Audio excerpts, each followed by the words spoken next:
safety, dropped in the end zone. It's Niehaus. Feldman, that one will get in. That's a good point right there. A shot coming here. That's a goal. Lifted to left center field. Gets off the warning track into the wall. Transition three. Boom. Knocks that one down. And it's a goal. What a beautiful play. Dutton, look what I found over the first. It's a 3-on-1 all the way. Yes. There he goes. Your home for the Bobcats. KFJB-TV.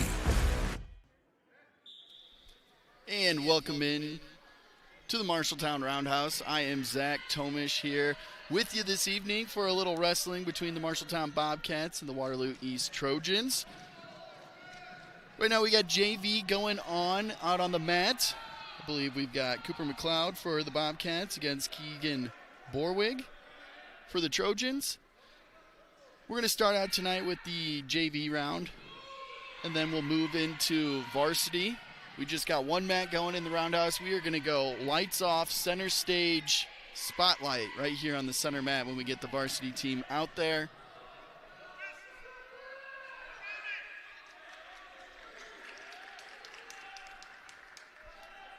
As McLeod gets around for 3 points on the takedown, he goes up 7-1. This is the first match so far for this evening.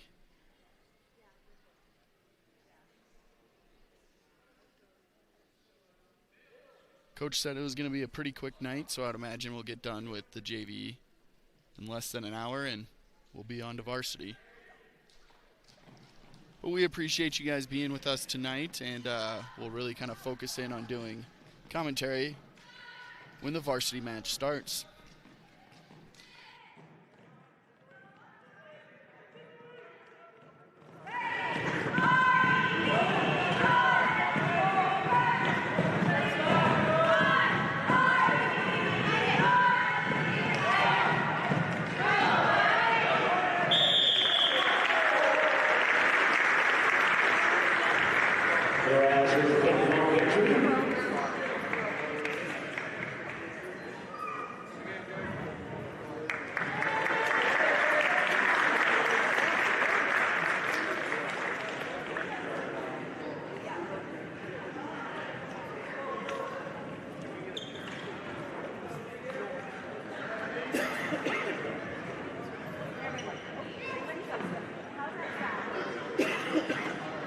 Now the man for the Trojans Waterloo East is Keegan Borwig. For the Bobcats, Cooper McLeod.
Now for the Trojans, Waterloo East, it's Keith Vogel. For the Bobcats, Luke Stalzer.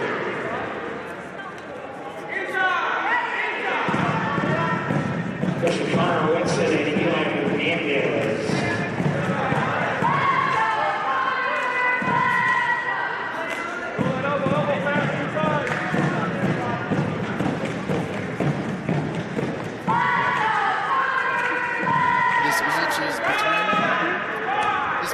Between Luke Slauser with the Bobcats and Gabe Vogel with the Waterloo East Trojans. Vogel is in the orange and gray singlet there.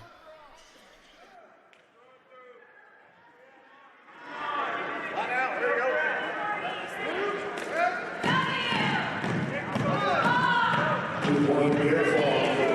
So it's 5-0.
Four-point air ball for Whitson, so it's 9-0. After the first period. Again, Joyce the third. And Hernandez will go to the bottom. We'll start in the second.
4-point uniform for Whitson, 2-point reversal for Hernandez.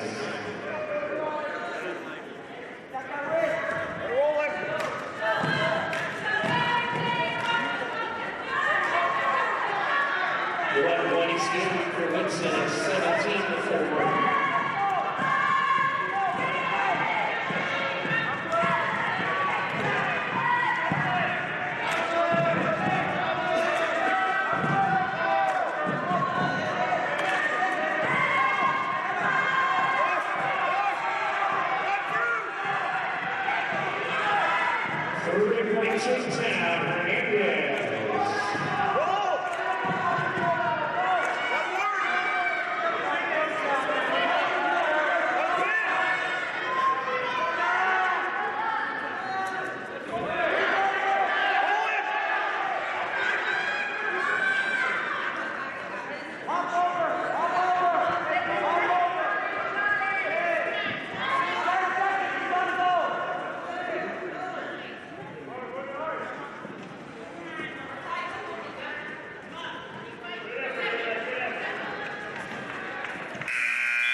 Number 150 pounds for Waterloo East's Steve Vogel, and for Bobcats, Luke Stolzer.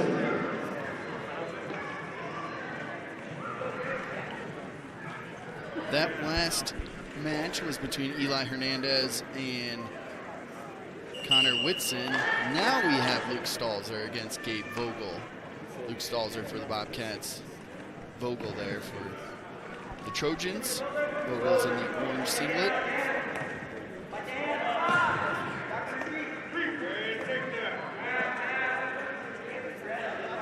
Good point takedown for Vogel. 1 point Steve for Stalzer.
Work on top.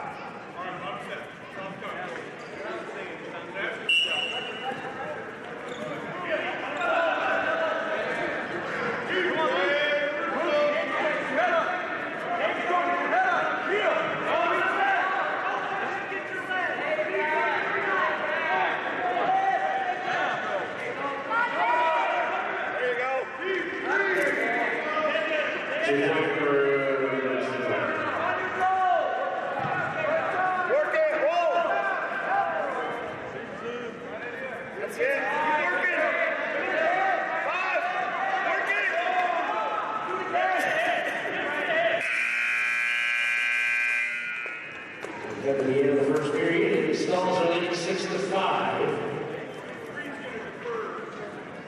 Good choice here for Furr, and Vogel will choose neutral.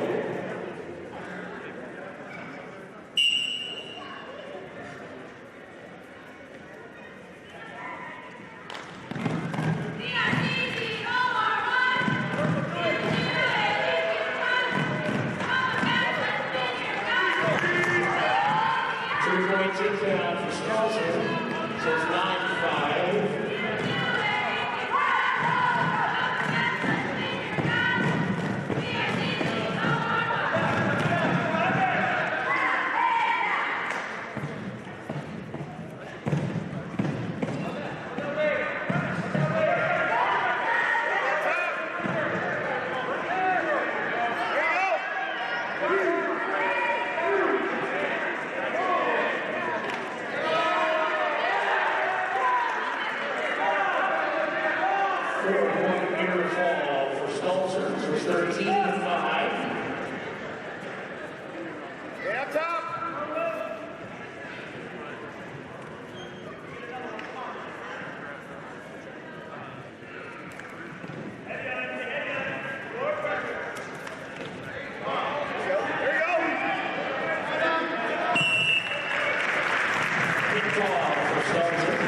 expect a pin for Luke Scalzi there in about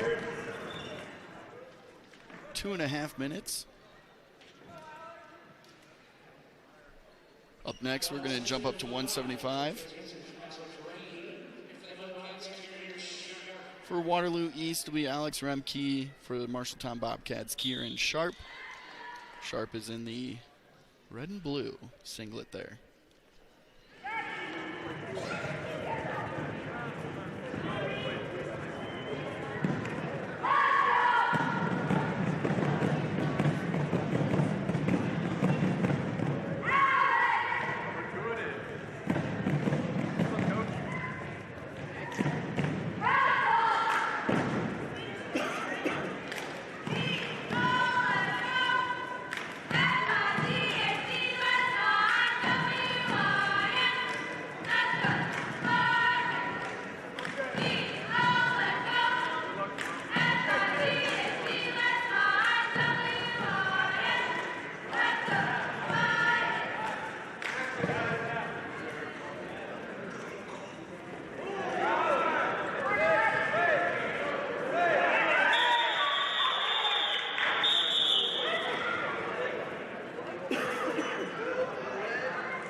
Any illegal full Nelson, 1 point for Sharp.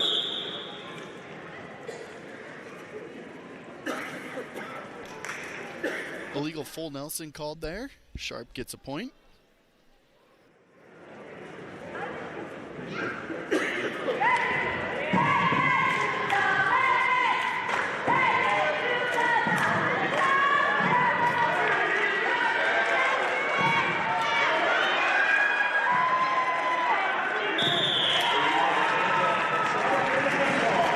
Sharp gets the pin there in 1 minute and 27 seconds. We're going to take a quick break before we come back and get our last 1, maybe 2 JV matches, so stick with us. Dairy Queen has so many fantastic treats and delicious food, it's hard to know what to order first. So we're asking Marshalltown Mikey to help us decide. From burgers, baskets, and sides to blizzards, cakes, and more, both Marshalltown locations are serving up everything you love. Right now, enjoy the Cheeseburger Lovers. 2 singles for $5 and 2 doubles for $7. Blizzard of the month is Reese's Pieces Cookie Dough Blizzard. I'm gonna need more time. Get Dairy Queen delivered or at both Marshalltown locations. Do you know Lennox Employees Credit Union makes loans for recreational vehicles? So if you'd rather be enjoying this winter on a snowmobile, the Lennox Employees Credit Union makes loans for them. Plus ATVs, jet skis, boats, and trailers. The loan process is so easy. Loans for used vehicles like campers and snowmobiles are available too. Get rate info at lennoxecu.com. Fun things up with help from Lennox Employees Credit Union. 1004 East Main Street in Marshalltown. Member NCUA.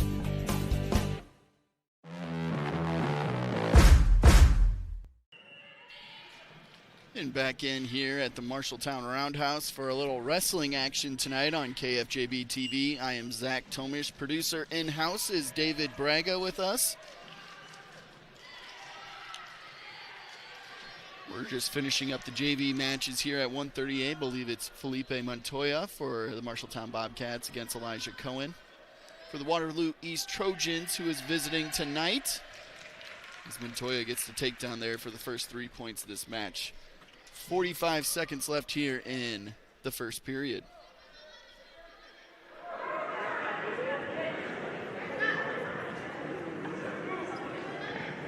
Three-point takedown there for Montoya.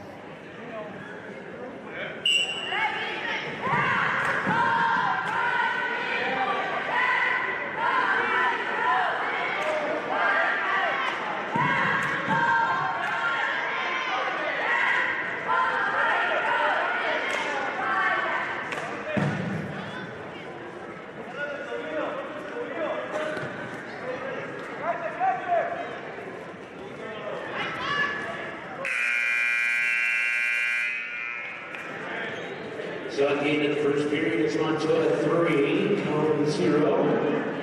Montoya has choice on the defer. So Cowan will choose neutral to start the second.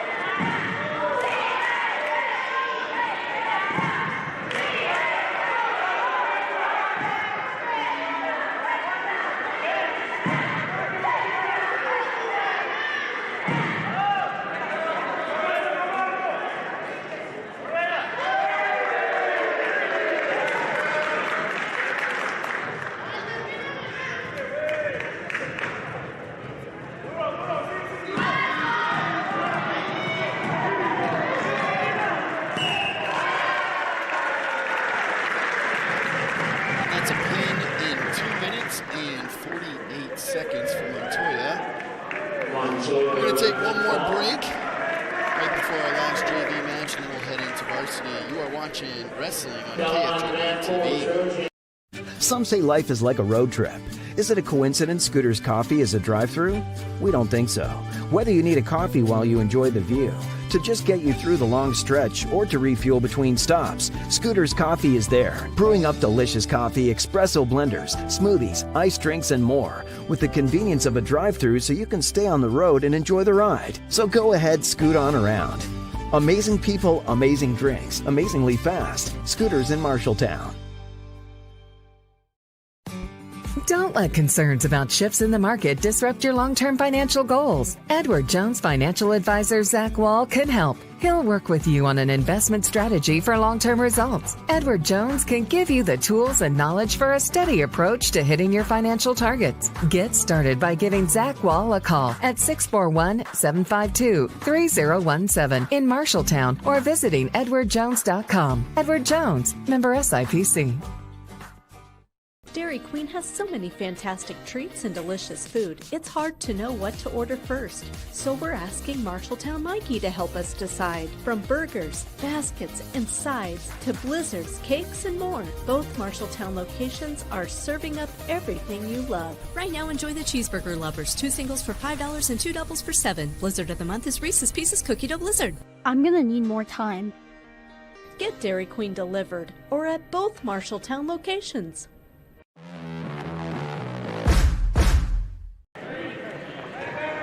Back in at the Marshalltown Roundhouse. I'm Zach Tomish. We're watching a little wrestling between the Marshalltown Bobcats and Waterloo East Trojans. Right now we got 138-pounders out there. It looks like Yandale Manning is getting the pin there in 1 minute and 37 seconds over Keegan Borwig. That should finish up our JV match here. I think the Bobcats got more wins than losses there in the JV. We weren't keeping team score. Looks like neither were the officials here. So we're going to take one last break here. And when we come back, we're going to get some varsity wrestling starting at the 157 weight class. Bobcats, Trojans here on KFJB-TV. Auto loans at Lennox Employees Credit Union are not just for cars. If you are looking to purchase a new or used motorcycle, boat, snowmobile, or other recreational vehicle, look no further. Lennox Employees Credit Union has low loan rates, and the loan process is so easy. Visit lennoxecu.com for rates and membership eligibility information, or go to 1004 East Main Street in Marshalltown to visit with one of our loan officers. Lennox Employees Credit Union, member NCUA. Some say life is like a road trip. Is it a coincidence Scooter's Coffee is a drive-thru? We don't think so. Whether you need a coffee while you enjoy the view, to just get you through the long stretch, or to refuel between stops, Scooter's Coffee is there, brewing up delicious coffee, espresso blenders, smoothies, iced drinks, and more, with the convenience of a drive-thru so you can stay on the road and enjoy the ride. So go ahead, scoot on around. Amazing people, amazing drinks, amazingly fast. Scooters in Marshalltown.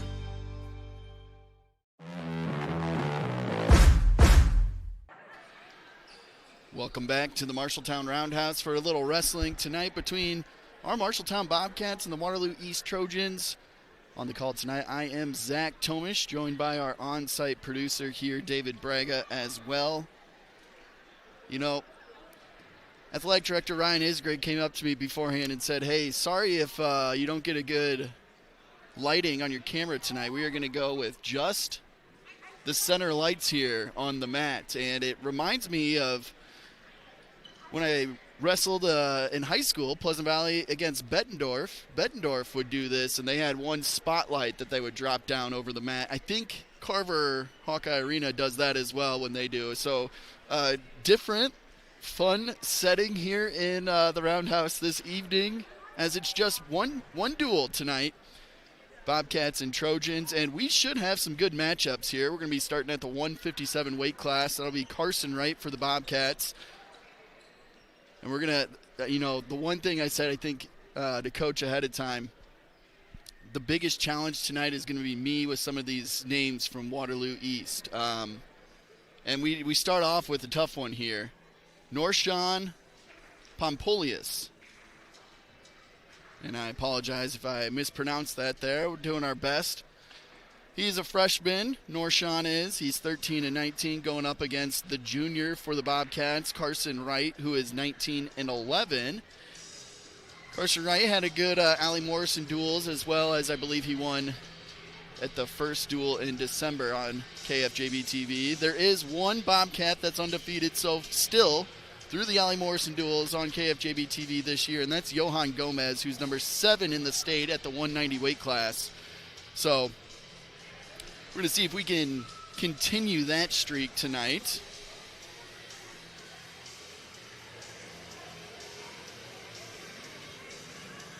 We'll also be seeing Xavier Anderson, who is having one heck of a year this year. He is number 3 at the 165 weight class, and I think of his 3 losses, they're 2, both the number 1 and number 2 ranked players in the state, and they've been close.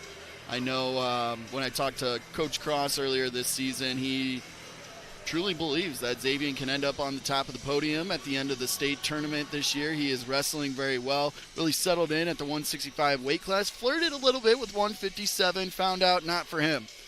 Tall, lanky guy, so cutting even just that little weight, 8 pounds there, makes a big difference. So Xavier will settle in at 165, and it'll be that Abe Bouchong from Southeast Polk, and I'm drawing a blank right now, and he wrestled him at the Bettendorf Invite shortly after he wrestled Bouchong there, or Bouchong, excuse me, at the Allie Morrison duel. So Anderson's got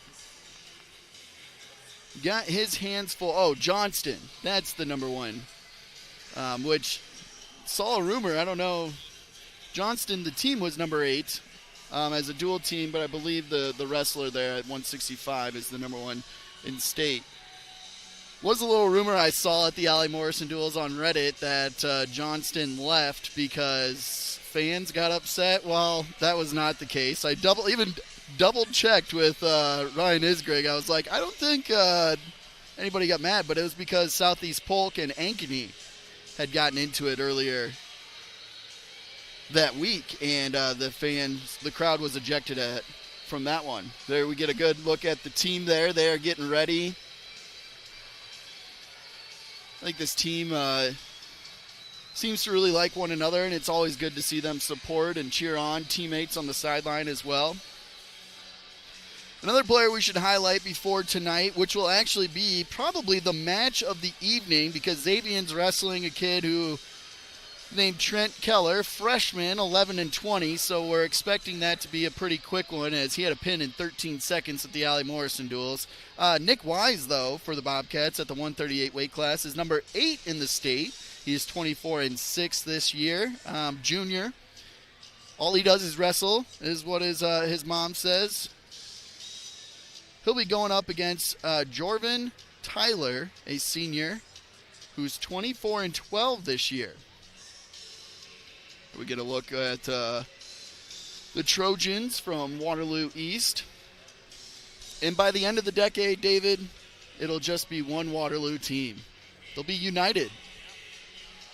I don't know which mascot they'll keep, but I believe that's supposed to happen around 2028, 2029 when the two schools in Waterloo team up.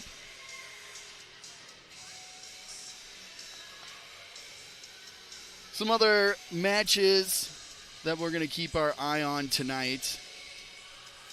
The heavyweights will be Kieran Harris Veasley, a senior from the Trojans, 5-2 on the season, going up against the junior Jackson Hinkle from the Bobcats, 14-12. That'll be a good matchup. As well as Dalton Zednicek for the Bobcats against George Tyler, a sophomore for the Trojans. Tyler's 23-4, while Zednicek is 20-10 at the 175 weight class.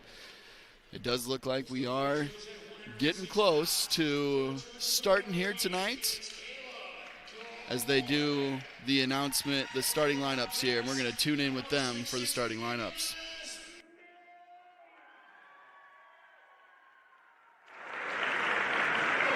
Now 113 pounds for the Trojans is Martin Noah, Marion Gordon, and for the Rockets, Jose Coronado.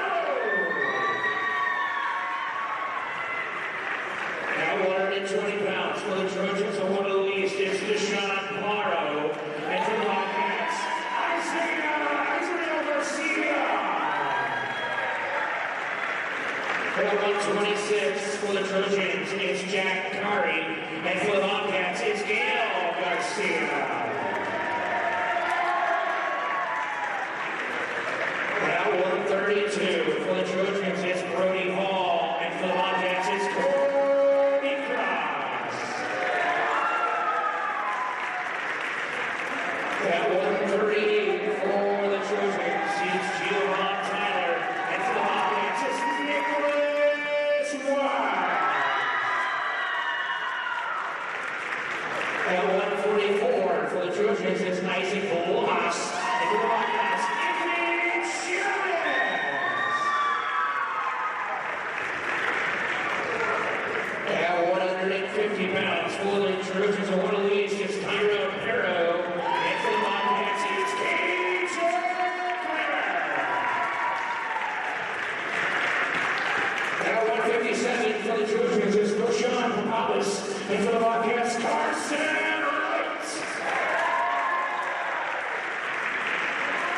Now 165 for the Trojans, it's Trenton Keller, and for the Bobcats, it's the X, Xavier Anderson. Now 175 for the Trojans, and one of the least is George Fowler, and for the Bobcats, it's Dalton Zednicek.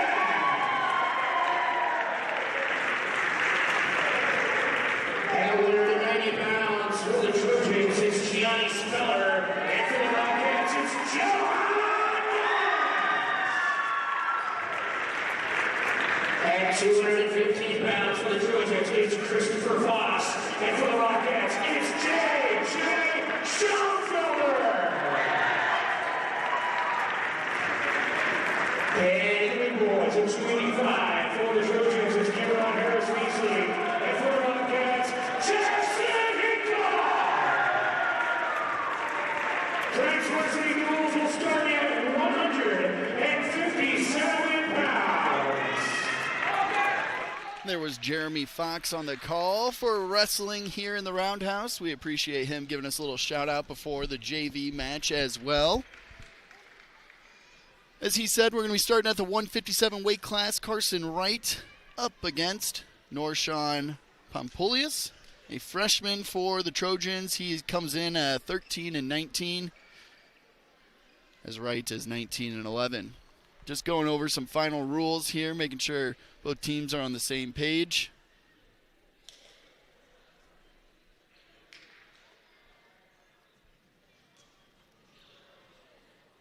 Those are the three ranked Bobcats there in the top 10 coming out. Representing them, two seniors and a junior.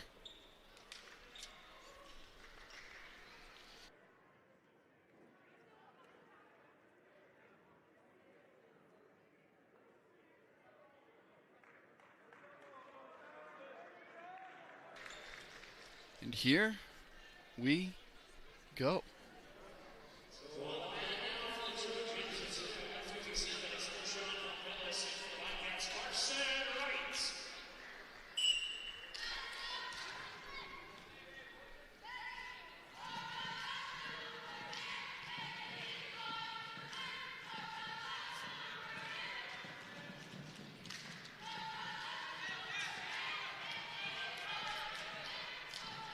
Carson Wright for the Bobcats. Had a good day on the Allie Morrison duels, if I recall my notes correctly as I reviewed them this afternoon. Sprawls out. As we've been talking about all year on KFJB-TV, some new rules for wrestling, which really seems to make the matches move a little bit quicker. Out of bounds is a little more inbounds, as long as you got a foot or a hand there, so that allows the wrestlers to keep going a little bit more.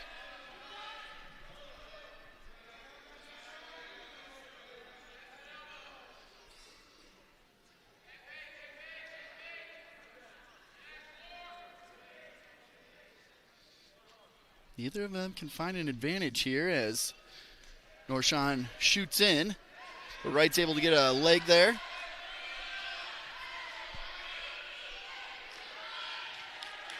And Wright's able to get on for 3 points. Not a 2-point takedown anymore, 3-point takedown.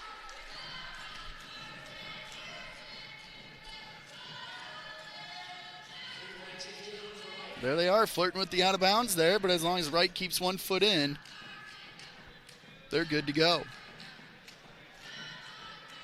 See, he tries to tip him back.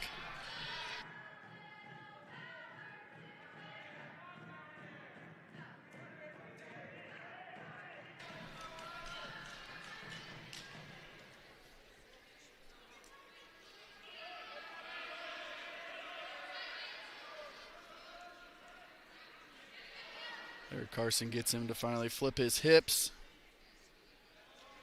No back points awarded.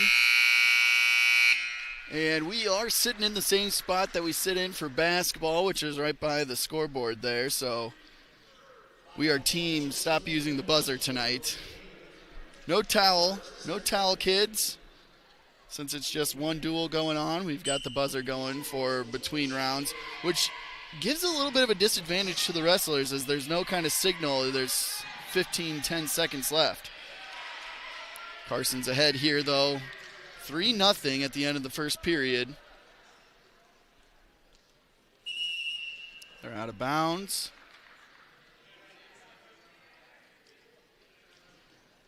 So interesting, Bobcats are wearing the green.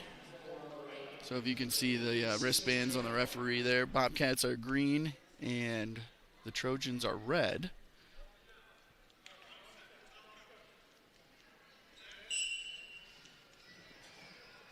As Wright is now up 6-0 here.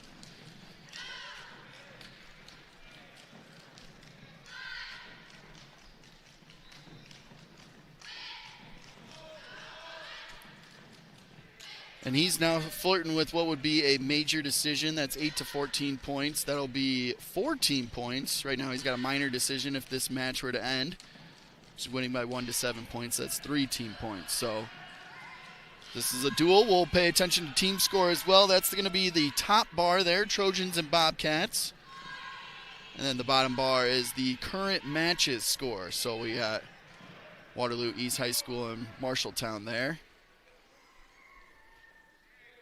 And Carson Wright, the junior for the Bobcats here, is up 6-0 over Norshan Pompoulius, the freshman from Waterloo East.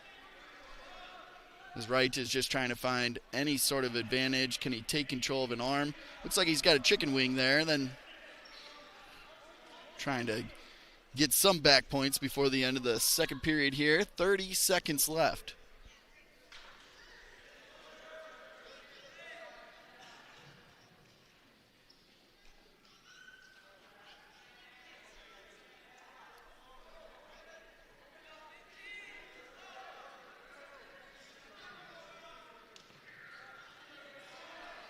And here we go, starting to get some back points there. You can get an extra back point this year. As now it goes up to 4. And there's the buzzer for the end of the round. He ends up getting 4 there, so he should go up 10-0. And it's Green's choice. He picks bottom.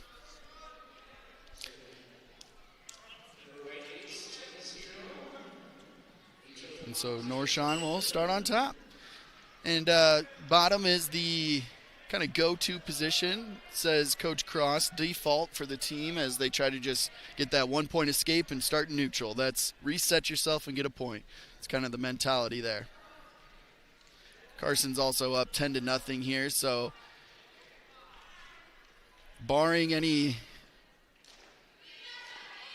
unfortunate moves, he should come away with at least 14 points to start out this duel. And there's the 1 point for the escape, so now he's up 11-0. And he's got 1:20 left here in the final period.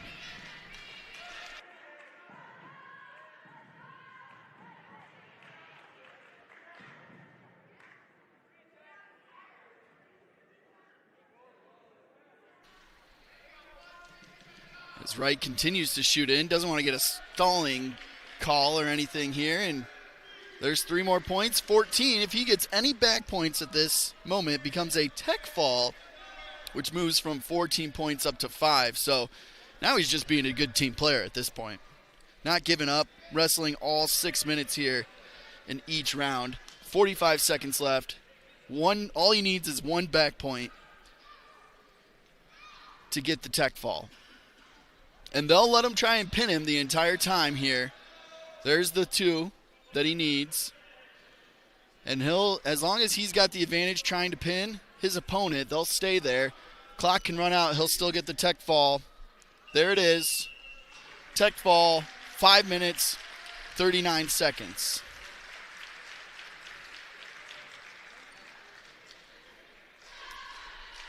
$17-0. Great way to start. That makes it 5-0. Bobcats' favor to start this duel. Now, at the Allie Morrison duels, David, if you remember, we tried to introduce Xavier Anderson, and he pinned his opponent before we had finished introducing him. That was in 13 seconds here. Xavier Anderson, 27-3, made it to state last year, won the district tournament, ranked number 3 in state at 165, already has his opponent down and letting him up. 3-1, favor X, as he was introduced today. Couldn't get the pin. It's like maybe he was hit in the face there. Couldn't quite see what happened. But he is up 6-1 already, 19 seconds into this match. As Coach Cross comes out to see what's going on here. Let's take a look at his face. We'll take a short break and be back after this.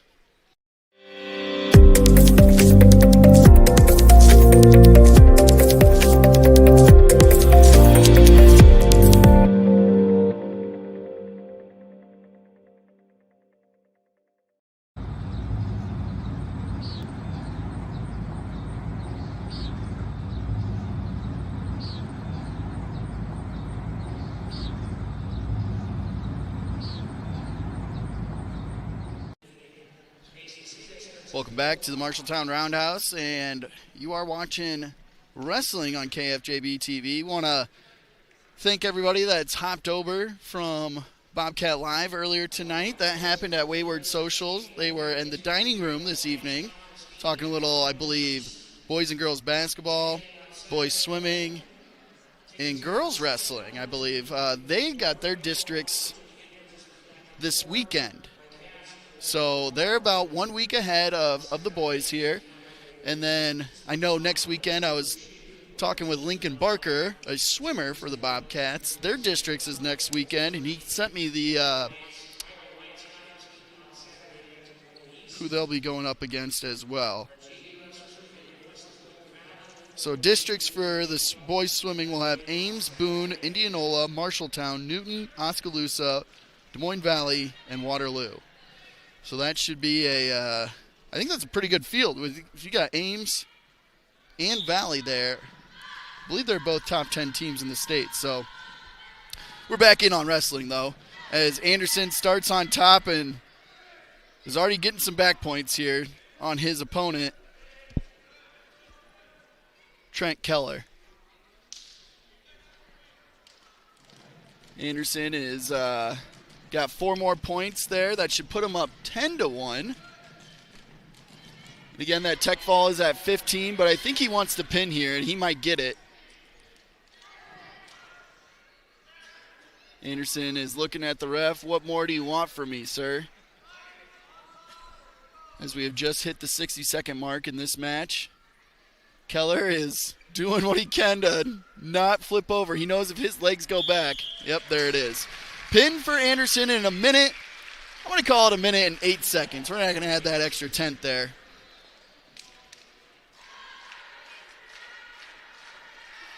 That gives the Bobcats 6 more points, so 11-0 now as this duel continues on. Here's going to be another, I think we'll see this will be a good matchup here between Dalton Zednicek and George Tyler. Tyler is a sophomore, 23-4 in the season. Zednicek, a junior, 20-10 here at the 175 weight class.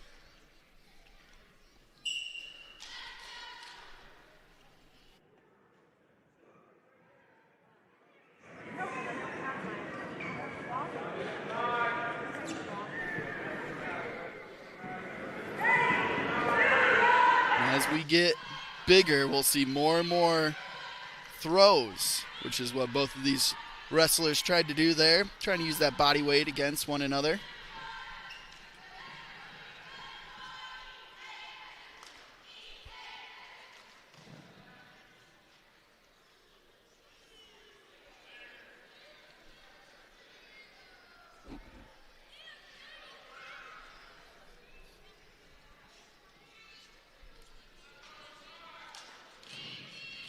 Both of these wrestlers just trying to find that advantage. Can I use the weight against them?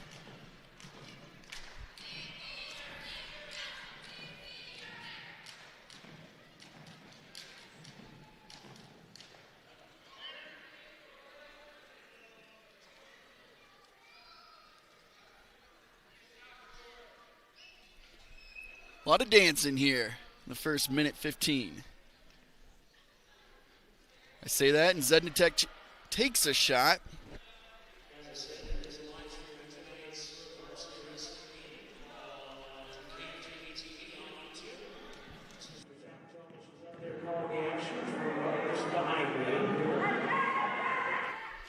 Shout out Jeremy. We appreciate him. And all he does for Bobcat Wrestling as Zednicek gets the 3 points here, finally gets the takedown. 15 seconds to go here in the first period. I'll take a 3-0. Especially with how much dancing they did to start.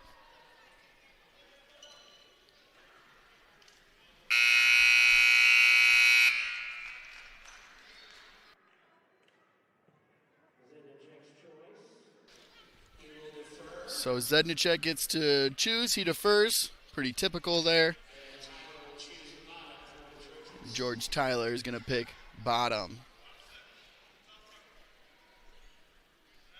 As we see the Bobcat bench here, focused in on their teammate out wrestling.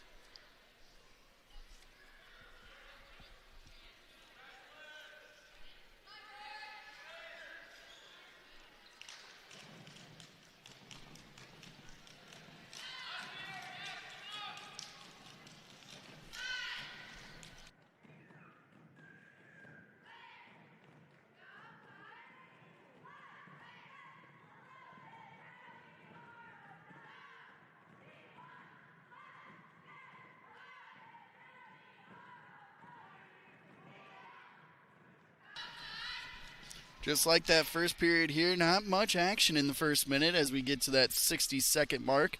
There's Johan Gomez getting ready, yet to lose on KFJB-TV this year.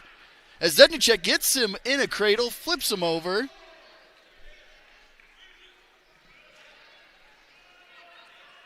He might get it here. This would be big for the Bobcats.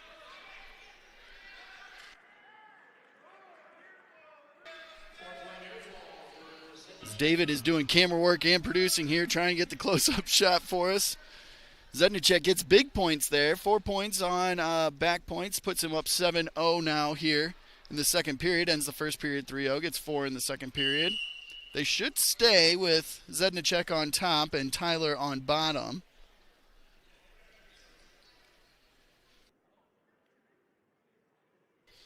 There he breaks out of it.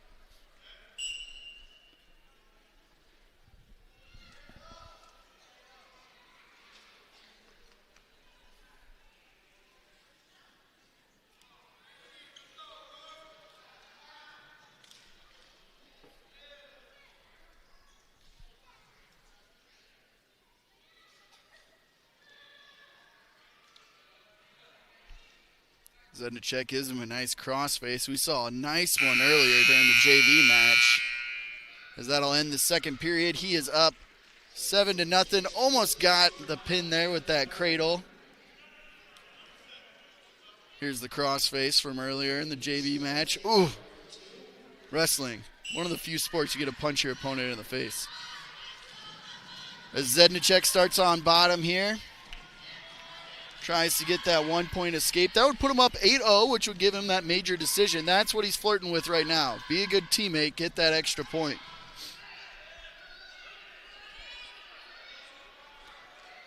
As Zednicek, could he get a reversal here? 2 points? He's got deep in on that leg. Now he's able to come around. That should be 2 points for the reversal. Zednicek.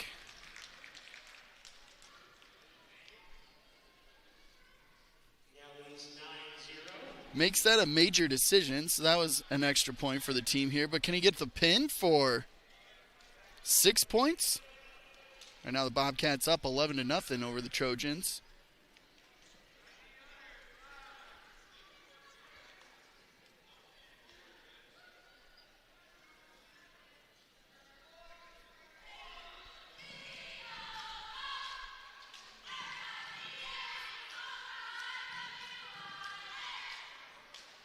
Ooh, there was another gnarly crossface there by Zednicek.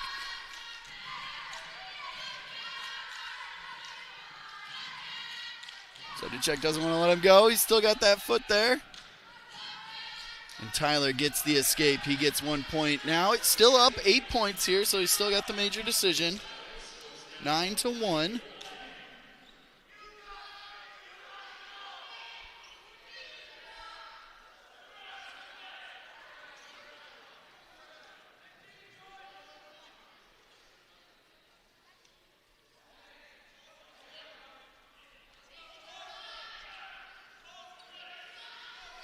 There's only 5 seconds left here in the second period. Zednicek thought both of them were going to wait it out. Tyler takes a shot trying to get 3 points there to end the second period. Or excuse me, the third period. Could not do it. So Zednicek gets the major decision there, 9-1. So that'll give him another 4 points, putting him up 15-0. And David's our in-house mathematician. Am my math correct so far? We've now got Johan Gomez, number 7 in the state at the 190 weight class, up against Gianni Speller, a senior for the Trojans, who's 22-7. Gomez, though, is 25-3, but more importantly, undefeated on KFJB-TV this season.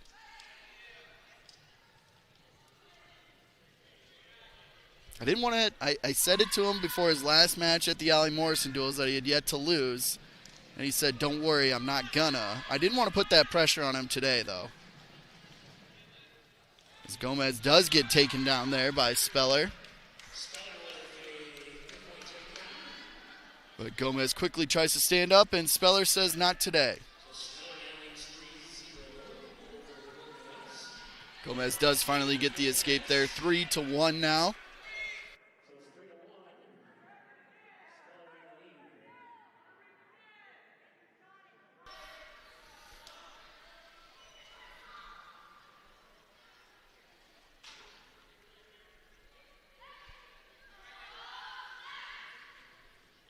I don't think much phases Gomez, though. Even being down 3-1 right here, I think he's still feeling confident.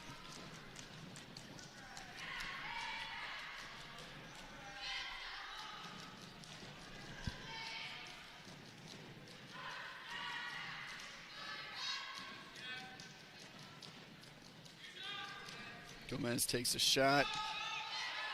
Leaves himself vulnerable as Speller there gets in deep on that right leg of Gomez. Gomez is able to flip it around somehow, and he gets the three-point takedown there as he got behind and had arm control. So Gomez is now up 4-3 here. Can he keep him alive for another second? End of the first period. Gomez actually ends that up 4-3. Oh, he gives him the escape there at the very end, so it's tied 4-4. So Speller picks bottom here as we start period number 2. Here's the very end there. I feel like the buzzer went off. I'm not sure he was away from Gomez's grip there. But we'll see how Gomez does on top.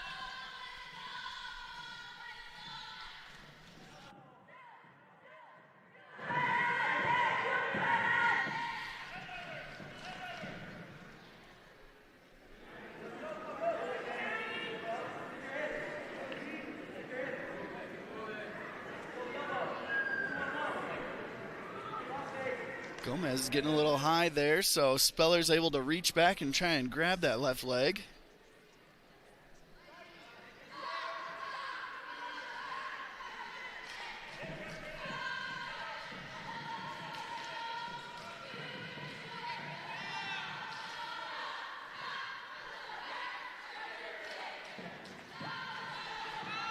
Gomez is trying to find any advantage he can here. Which limb let me work with as Speller gets the escape. He is now up 5-4. That looks like an escape.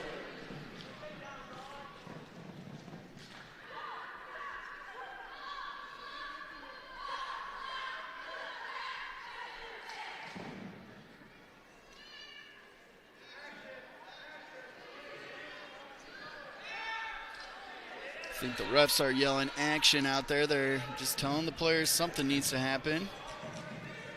As Gomez tries to trip him up there. And Speller's trying to throw him. Just using that body weight against one another.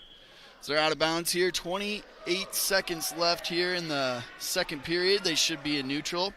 If it looks dark on your TV screen, it's because it's also dark on our screen as it's dark in the roundhouse. They've just got those center lights on tonight, as producer David Braga is going to show you here. That's it. That's all we've got, which is kind of fun here in the roundhouse as Gomez gets the takedown. Now he's up 7-5, which will be good to end the second period here in 10 seconds with a lead, as we thought he ended the first period with a lead. Is he going to get any back points here in the last 5 seconds?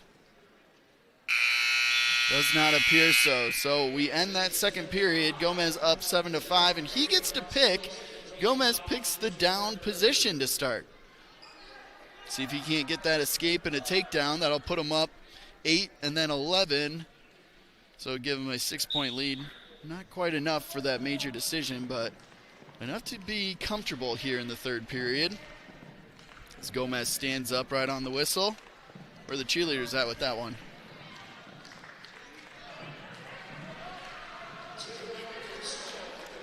And there's 2 points for the reversal. Gomez says no escape needed. Just let me take control. If he gets 4 back points here, that would put him up 8, and that would be a major decision. Moving that from 3 to 4 points for the team here on the dual side. Bobcats have yet to let up any points. They've won all 3 matches so far this evening. Tech fall pin. And a major decision by Zednicek.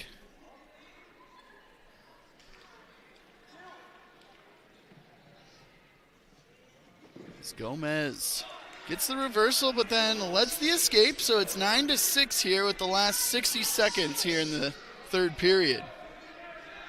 A takedown by Speller would tie this up. So Gomez needs to avoid the takedown or get one himself. We've heard them yell action already, the refs. So you'll see these boys going at it here in the last 35 seconds. As now they're out of bounds.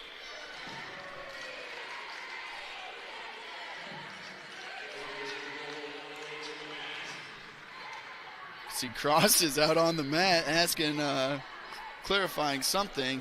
Because it did look like Gomez had his feet in, and I bet that's what Cross is talking about here.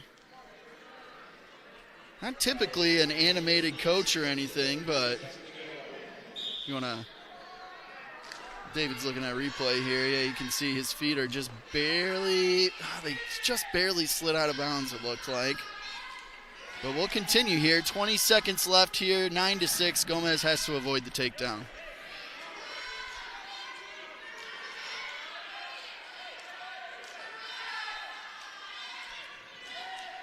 Ten seconds. This is when the towel kid would come out. Can Gomez get the three? There's the three. That seals it there. 12-6 victory for Gomez. Minor decision, but a great match.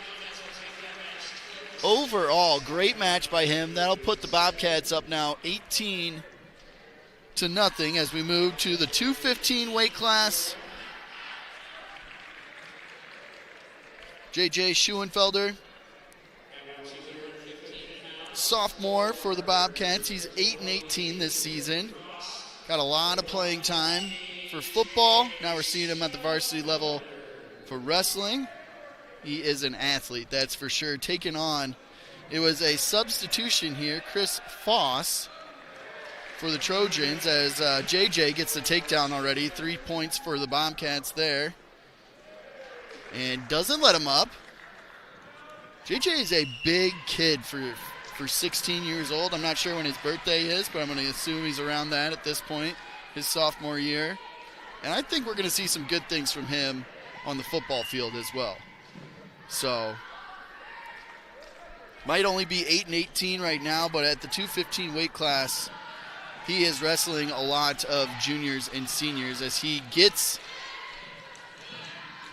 at least gets Foss onto his back and trying to kind of cradle him here, keeping 1 foot in the mat as assistant coach Nick Rebick is standing up, I believe coaching him on where he's at out of bounds wise. They reset into the middle of the mat. No back points there for JJ.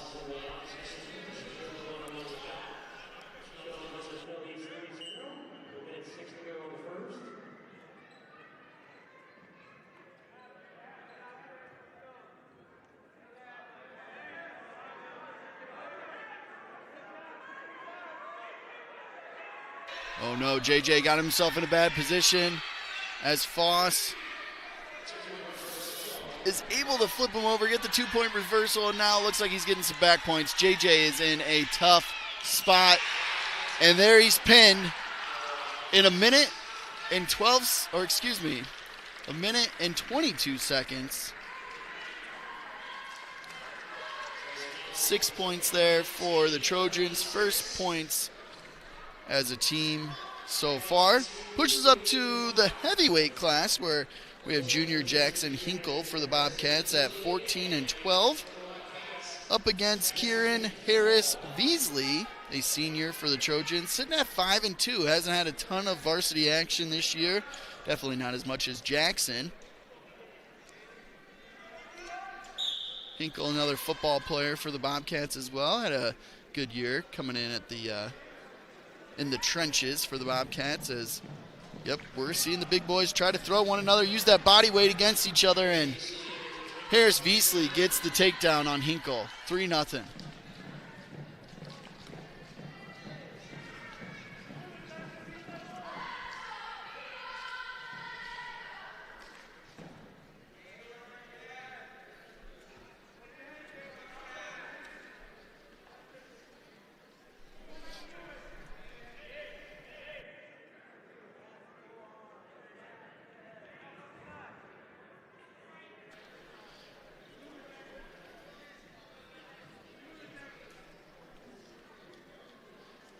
And Harris Beasley kind of throwing Hinkle around there a little bit, showing him heavyweight or not, I got you, buddy.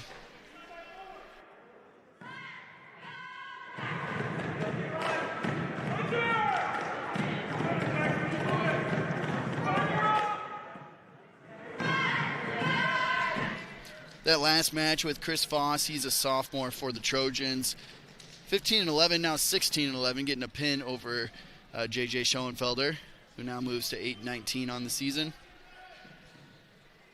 Hinkle here's got 30 seconds to try and at least get an escape and a point on the board for heavyweight. As Harris Veasley for the Trojans has got the takedown right away and has been unable to get Hinkle onto his back.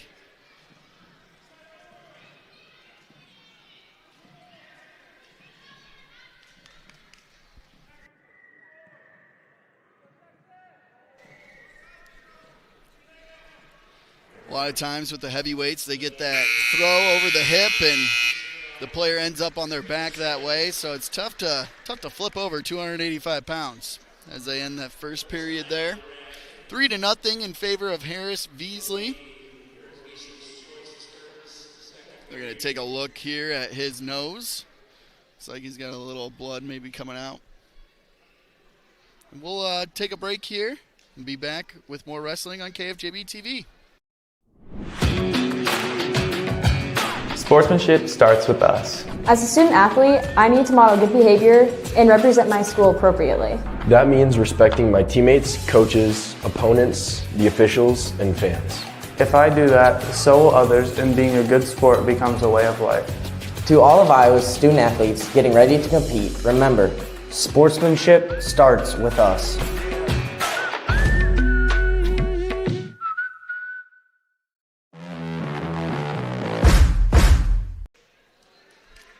Welcome back to the Marshalltown Roundhouse. You're watching wrestling on KFJB-TV between the Waterloo East Trojans and the Marshalltown Bobcats. Jackson Hinkle out there, junior for the Bobcats. Wrestling Kieran Hayes Veasley for the Trojans. They start the second period here in neutral. Harris Veasley got a takedown with a little toss in the first period, and that's the only point scored so far in this match.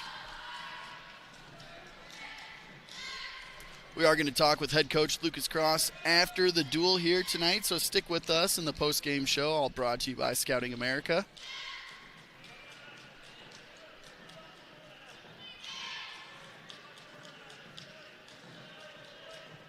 You can see them pushing their body weight, and then Harris Veasley was able to get Hinkle off balance and gets another 3 points on the takedown there.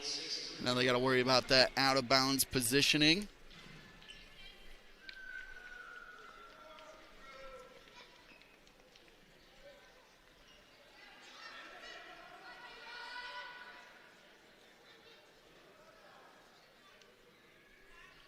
We got 50 seconds left here in the second period, and similar to the first period, Harris Veasley gets a takedown, and that's about it.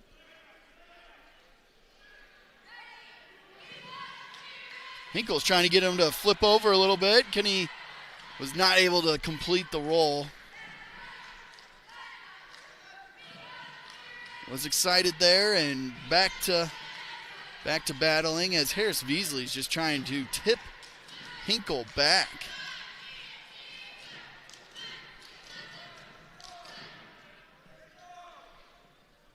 "15 seconds left here in the second period.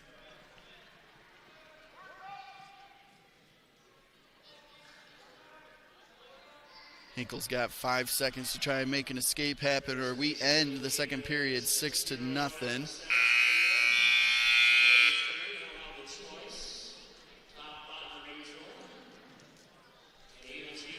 And we're going to start all 3 periods here in the neutral position, which the first 2 periods have gone the way for Harris Veasley as he's gotten a takedown. Oh, excuse me. Harris Veasley is going to start on top. Hinkle will start on bottom. I thought I saw them choose neutral. But Hinkle needs an escape here and a takedown and some back points just to take the lead. So not impossible, but he's got to get to work here early in this third period. Already 15 seconds in. As Hinkle, can he get the escape here? Was he able to get out? Harris Veasley is able to recover.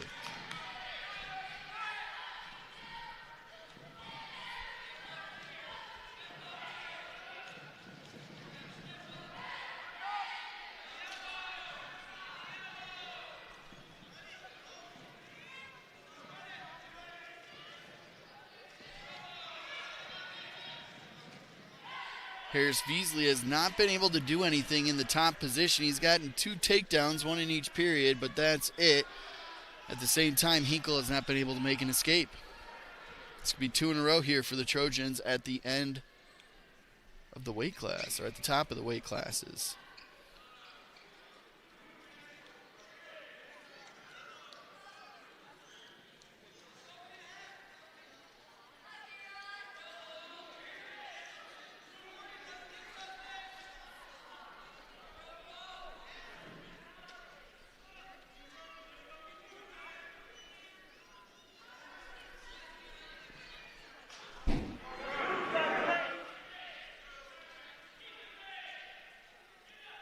Harris Beasley just trying to do whatever he can. Hinkle has just been a rock there as he tries to stand up here. Can he get the escape? Can he get the pin here? There's the reversal. He's got 10 seconds left here. Can Hinkle complete it? It's not going to be a shutout. And he got 3 points there. Man, what a way to score 5 points in the last 20 seconds. But unfortunately, letting up 2 takedowns there. It's a 1-point win for Harris Beasley. What a match. Only 3 points added, though, for a team total. So that moves it to 18-9 as we flip the page now.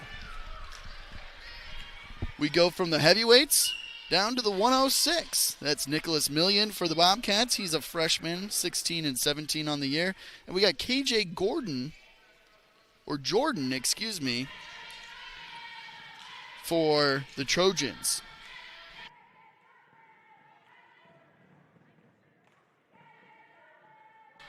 We got David. This was actually a switch for the Trojans here late. KJ came over. So David's going to look up some stats for us on track wrestling, which you can always look up. Bobcats have done a great job of that, keeping that up to date.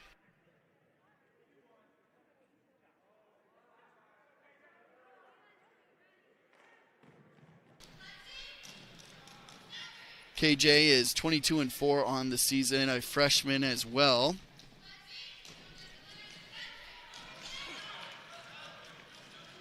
He's Million. Is he able to get around to get the 3? I think his leg's over there. No points awarded to either wrestler at this moment, as KJ might end up getting the 3-point takedown. It is anybody's points at the moment. I think you can make an argument, though, that Million does have his... Oh, it's because KJ's got his leg. But he did finally award the 3 points to Million.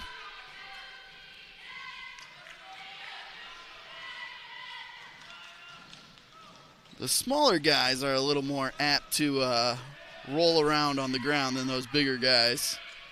As Million tries to... He's got that left leg there locked up pretty good, which is nice. Well, what's he going to do next with it? As KJ's just trying to make himself as flat as a pancake. And there's the chicken wing. Again, another one that Cross really... I think that's his teaching coming out in the boys, as Million gets to choose here. He's going to defer. It'll go over to KJ. We'll start in the neutral position here as Million is up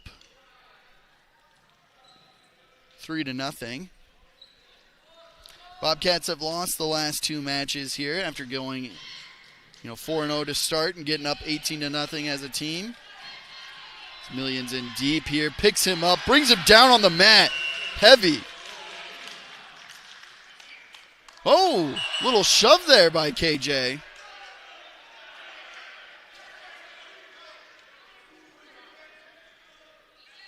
Cross is out there talking to Million. So we do have 3 points for the takedown. So he's up 6-0 now. As David's got the replay there for this. He picks him up good. Did he bring him down safely? That's maybe debatable here. So the ref is talking to Coach Cross on what's going on. I'm sure Jeremy will give us an update as well.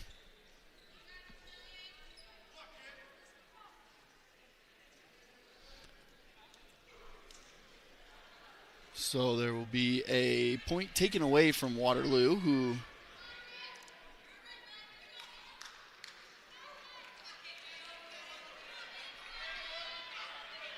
for misconduct on that shove there. I don't know how you can take away from 0. Maybe he goes to -1.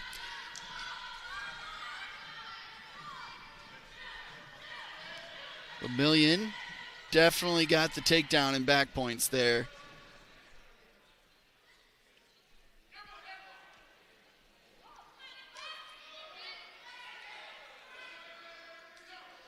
Escape. Gives KJ a point there.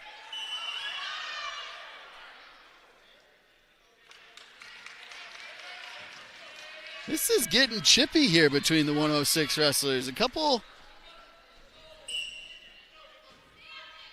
freshmen, right? Is that what we found? Jordan. He's got a pretty good record too, 22-4, having a good season. Million keeps tapping him on the forehead. That's just got to be eating away at him as well.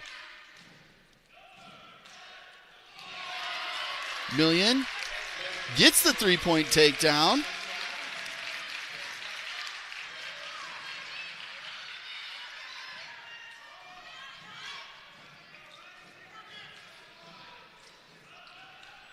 KJ's been able to kind of get a hold of Million's leg, though, and cause some issues. He tries to flip him to his back.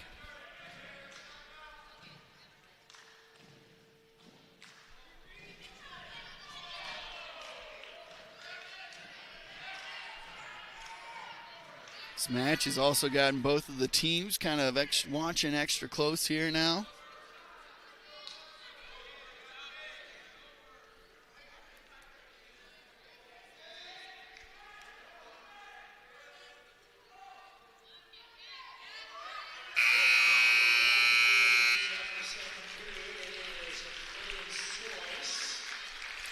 So we'll go to the third period here with Million up 9-1.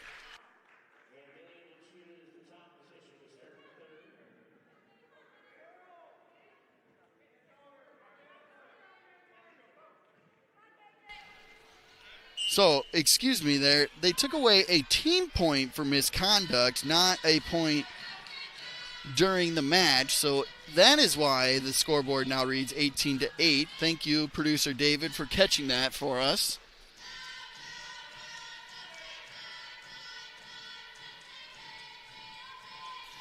And we've had a couple duels for the Bobcats that have come down to the final point, so we'll see if that makes a difference at the end of the duel tonight. Million, though, on top here in the third period. Trying to get some back points now. Had a big takedown in the first period that ruffled some feathers, but has been kind of in control of this match the entire time.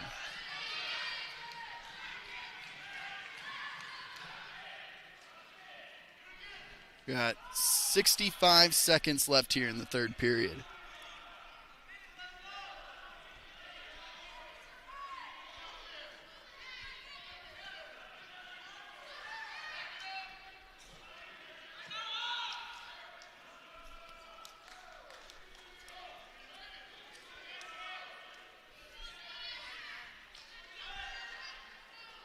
Million, 40 seconds left. Really just has to ride this out. Currently 9-1, so he's got the major decision. 30 seconds left.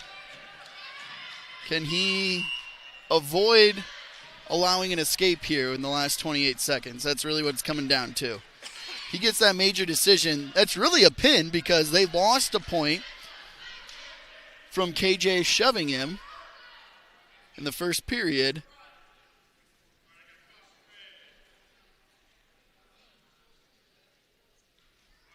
He looks frustrated right now, and I think the emotion is getting the best of him here. Which, 14 years old, freshman in high school, we've all been there.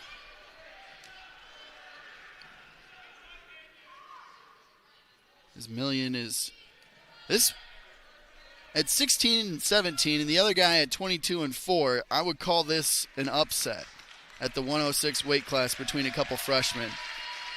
As we get the last seconds here, Million gets the victory. Big win for the Bobcats. They do shake hands and walk off. Looks like it really truly was just frustration there. As here is the big pickup down. The ref calls it. And a little shove there by KJ. And that lost them a team point while he gets a major decision. That was 9-1, correct? Should be 22-8. That is our math, and we're sticking to it. No, excuse me. Yeah, 22, 4 points.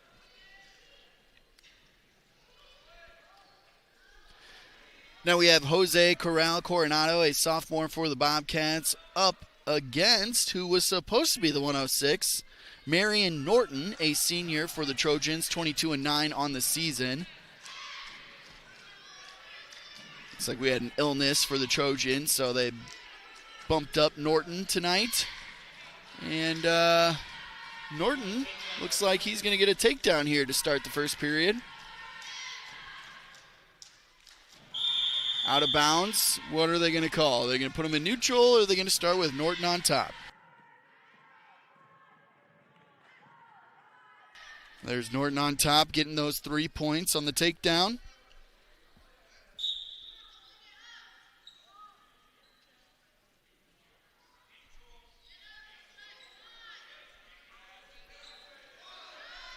And Norton is able to tip over Jose Corral Coronado here. Corral Coronado, a sophomore, 11-17, getting his first action up on varsity this year. Ben doing all right.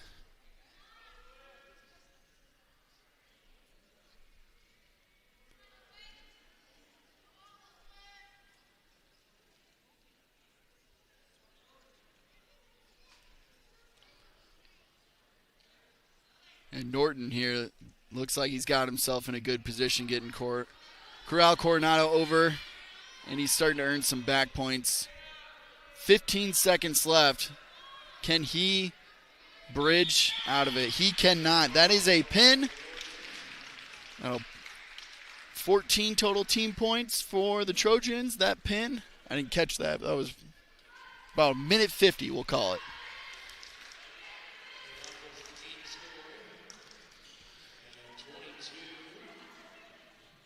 We move on now to the 120 weight class. We have Israel Garcia, a freshman for the Bobcats, 4-14, going up against Deshaun Pero, a freshman for the Trojans, 25-10. And it looks like older brother Tyrone Pero is also on the varsity. So come from a wrestling family here. I know earlier with the Allie Morrison duels, Israel Garcia did not wrestle varsity, went to a JV tournament that weekend, just trying to build the confidence here. But I think at the end of the season now, Cross is ready to put a full roster out there as Garcia gets quickly taken down.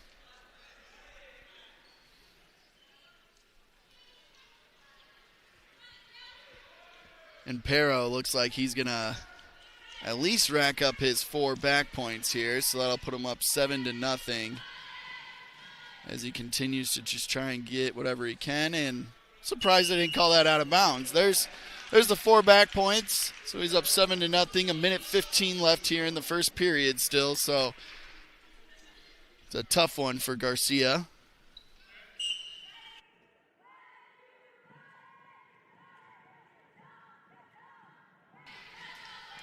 Ooh, there was a nasty crossface.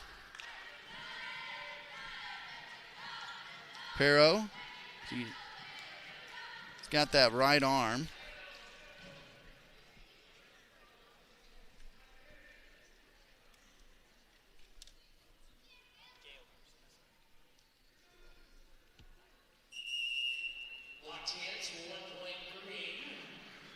Locked hands called by the referee there, so there's a point for Garcia.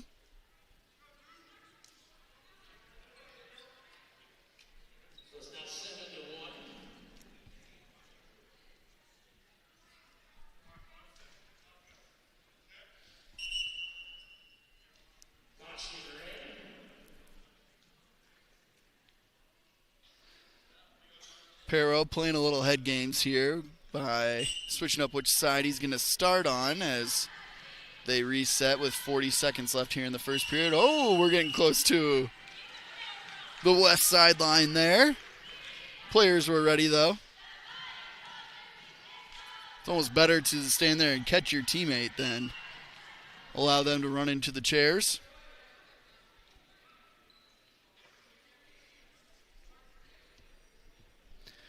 Garcia needs to get an escape in the last 30 seconds here. Make it 7-2 going into the second period.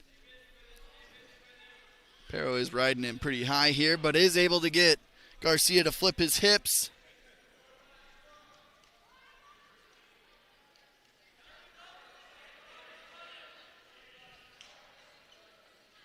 It's almost like Pero's trying to use his body weight to get him to flip over there as he keeps flinging his legs in the air. Saved by the bell. But does he give up back points at the end? I do not see any awarded. Pero chooses neutral to start this second period. No back points awarded at the end there, so still 7-1.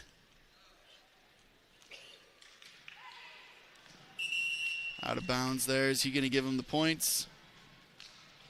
They're going to discuss as referees here.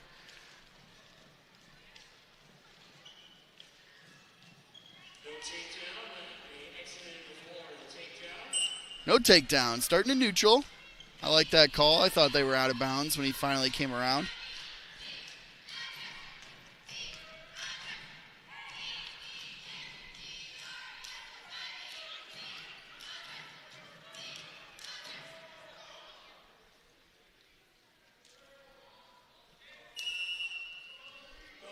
Minute 30 left here in the second period. Pero is up 7-1 over Israel Garcia. Both of them freshmen this year. Pero is 25-10 as Garcia is only 4-14.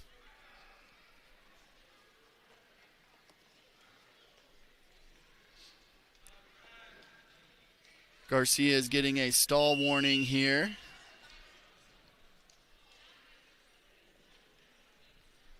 David Braga, our producer on site. Third wrestling event that you've been to. Already picking up the small details. I love it.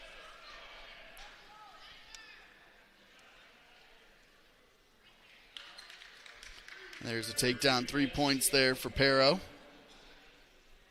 10-1 now with 50 seconds left here in the second period.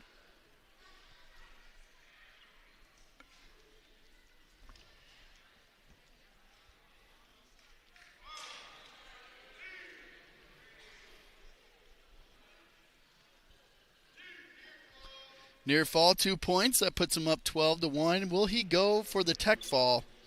I think that'll come in the third period here. 30 seconds left.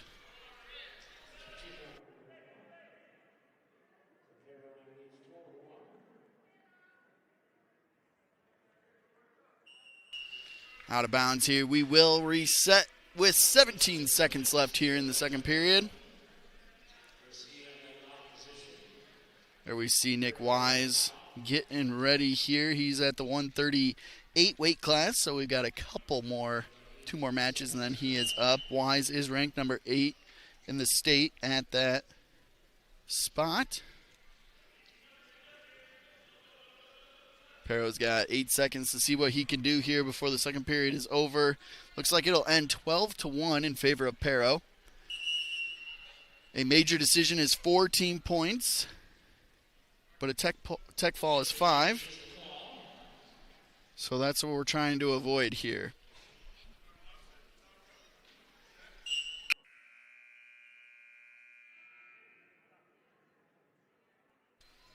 There was .1 we had to finish.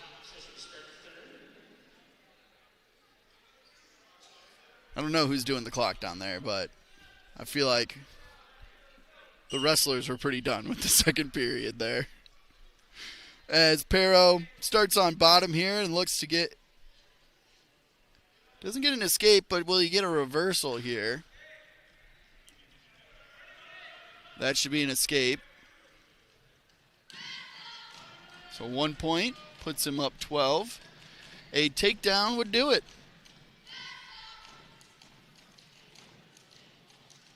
Garcia is trying to sprawl away. They are out of bounds.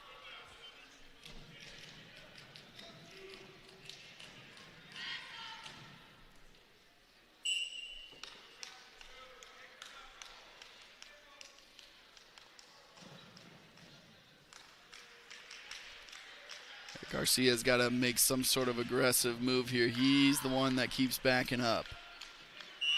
There, they're out of bounds. Stall green. Point awarded there to Pero. Puts him up 14-1. Still, just that takedown will do it. So, minute left here.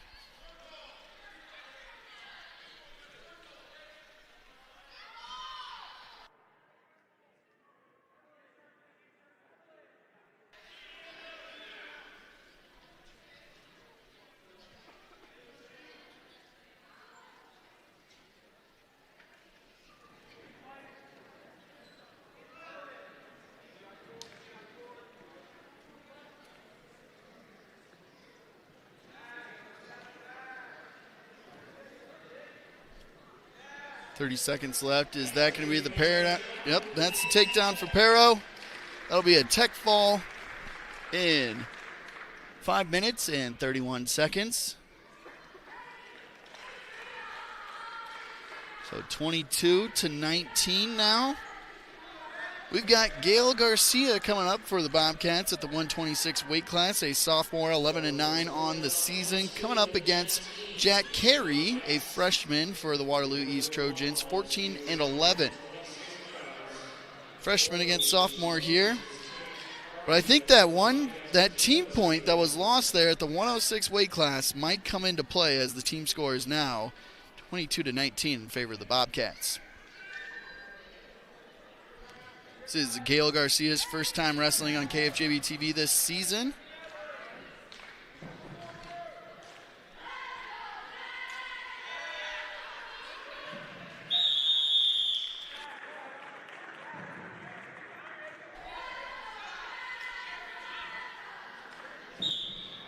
Able to sprawl out of that shot by Jack Carey.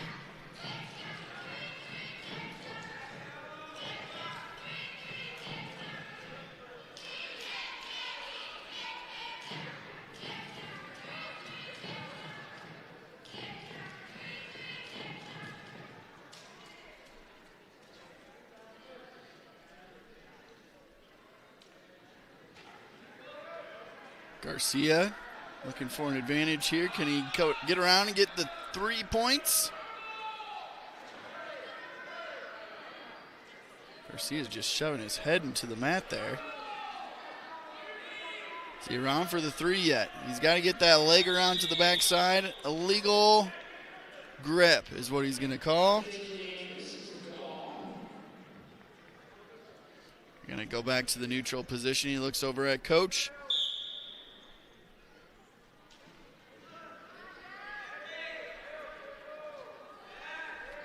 Got 40 seconds here in the first period. No points scored yet as they've just been dancing.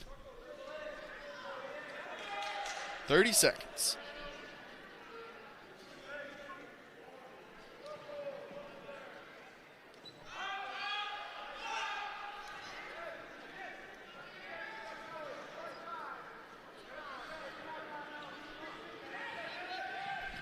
As Garcia shoots there.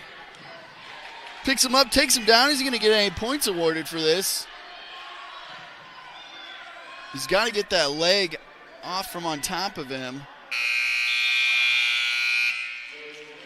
No points awarded on our high V scoreboard. We go into period 2, 0-0.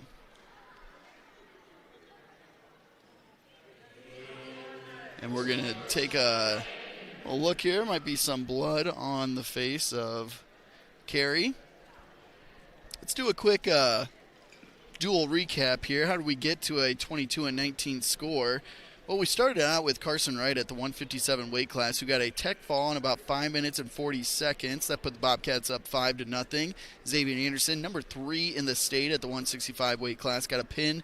Well, he let us talk this time, at least a little bit, 1 minute and 8 seconds. Moving on to Dalton Zednicek, got a big win, 9-1 win over George Tyler, 15-0. Moves on to Johan Gomez, number 7 in the state at the 190 weight class. He gets a minor victory, puts the Bobcats up 18-0. Gomez, he was down there to start that match, but ends up winning 12-6. And once we get to the 215, that's when things kind of don't go the Bobcats' way. J.J. Schoenfelter, he gets pinned in 1 minute and 22 seconds. That gave them 6 points. The Trojans, 18-6. Jackson Hinkle then loses 6-5, so that was 18-9. But during that 106 weight class, between Nicholas Million and KJ Jordan,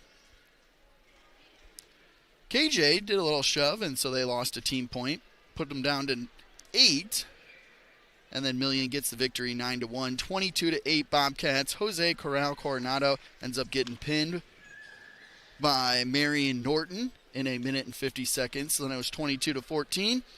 Israel Garcia for the Bobcats ends up getting tech vaulted in 5 minutes and 31 seconds by Deshaun Perro. And that got us to 22-19. Right now we've got Gail Garcia, a sophomore for the Bobcats, out on the mat, 11-9 on the season against Jack Carey, a freshman, 14-11. We're at the 126 weight class here. Coming into the second period, still 0-0. They're just dancing, David. Not much going on there in that first period, but we got the blood cleaned up here, and we're back at it. As Garcia starts on top against Carey.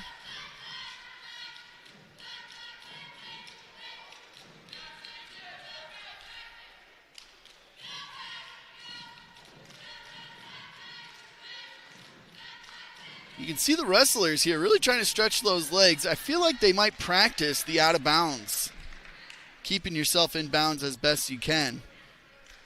As there's the first point scored here, finally 2 minutes and 30 seconds into this match as Carey gets the escape. He's now up 1-0, and we're back in neutral.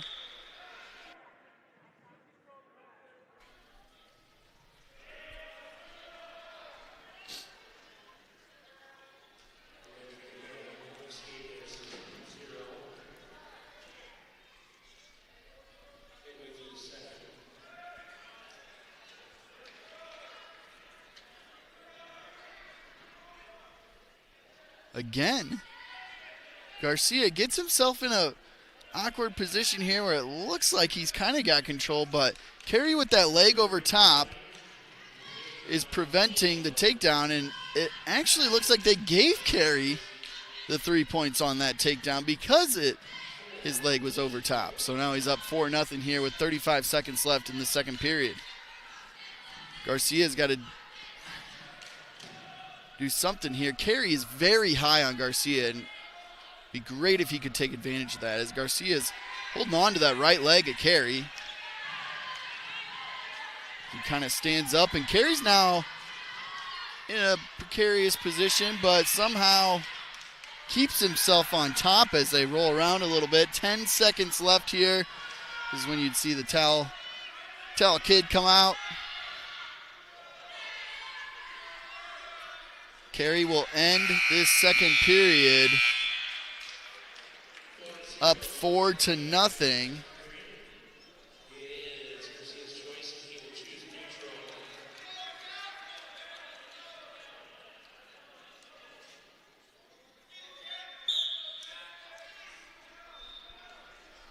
As they start in the neutral position here for the third period, Garcia needs a takedown to get things going as he's down 4-0. This victory right now as it stands would tie it up at 22 with a minor decision. So anything Garcia can do to avoid that keeps the Bobcats in the lead. Minute 40 left here.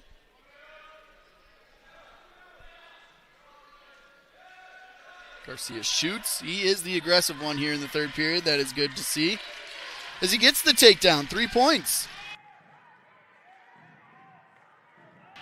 Now he's got to do what he can to get some back points here, or gets a reversal there for Carey. 2 points for Carey, puts him up 6-3. Now he's earning some back points. As a reversal back. Carey did get some near fall points that put him up now. Should be 10-5. With a minute left here, he can get some back points to make this happen, but he decides to let him up 11-5, and he shoots in, trying to get that 3-point takedown. He's huge this year. Can he come around and get those 3 points on Carey? 40 seconds left here in the third period. Garcia not giving up. Love to see the effort here, as Carey does get 3 points on the takedown, and now it looks like he's getting some near fall points too. There should be out of bounds with 25 seconds left. Did get 4 near fall points. That puts him up 18-5.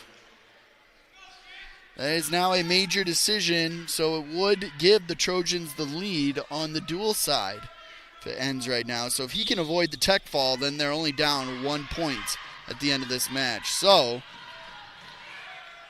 Garcia doing what he can. He does get up. That's a point right there. 12-point difference as he shoots. 12 seconds left in this match. If he comes around, so that makes it a minor decision there. No, my math is wrong. I got excited over nothing, David. Good to see him not give up and fight until the end there, but still a 9-point difference, so it's a major decision, giving the Trojans 4 points, pushing them up 23-22. We're going to go to the 132 weight class, and it'll be Colby Cross, the sophomore, 9 and 13 on the season, against Brody Hall, also a sophomore, 8 and 23 on the season. I don't think we're going to see Lucas Bantz tonight, who is a senior for the Bobcats, because typically this is where Bantz would be wrestling. And at an 8 and 23 record from Brody Hall, I think this is more of a, we want to give Cross some time up here. Lucas, we know you're going to beat him. But the Trojans do take the lead here on the Hy-Vee scoreboard, 23-22 for the dual score. As the next match we'll see at the 138 weight class will be number 8, Nicholas Wise for the Bobcats against Giovon Tyler for the Trojans. And here we go. Cross gets the takedown here, 3 points, and now he goes to work.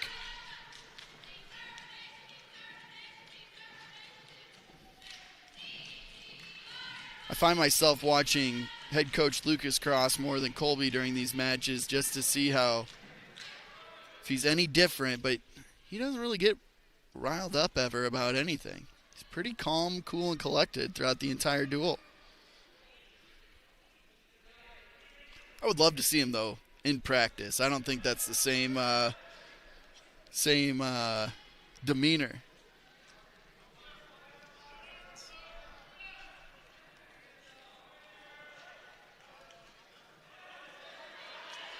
This Cross there gets the chicken wing and cranks him over.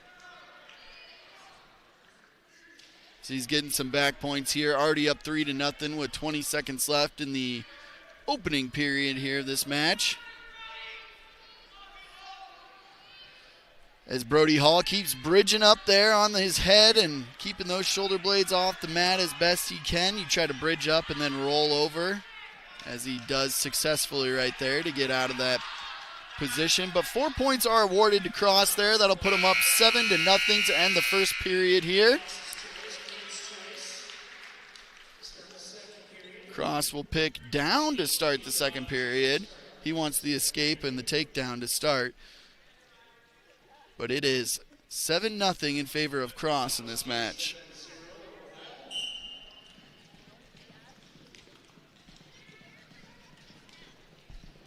Cross gets the reversal. 2 points. And now is trying to get the cradle in. As Cross now gets it in and starts to tip him over. No points yet. As he got him. He's got him in a cradle. There's the pin. Pin. 2 minutes, 27 seconds for Colby Cross. That's huge. So that'll push the Bobcats to 28-23.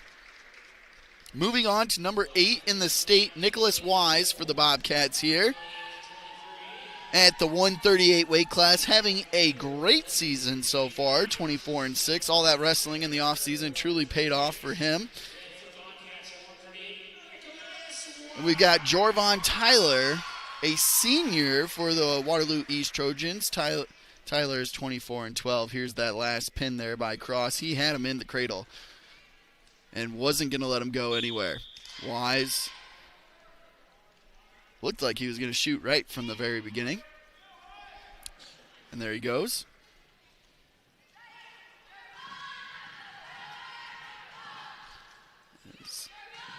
He is able to get around to get his 3 points there for the takedown.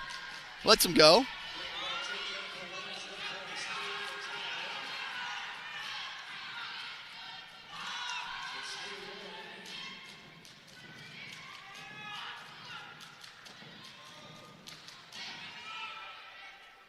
Wise gets deep on that left leg. And there's 3 more points for Nick Wise as he's up now 6-1. In a better position than the last time, so probably going to stick with it here. Keeps that right foot in the circle, so wrestling continues here.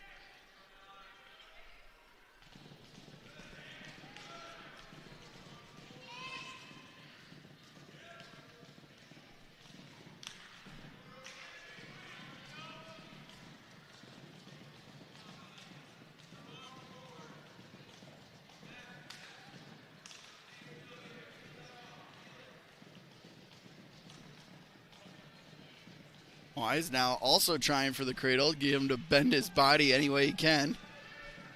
As he gets the leg to start to come up. But Tyler's able to build his base again.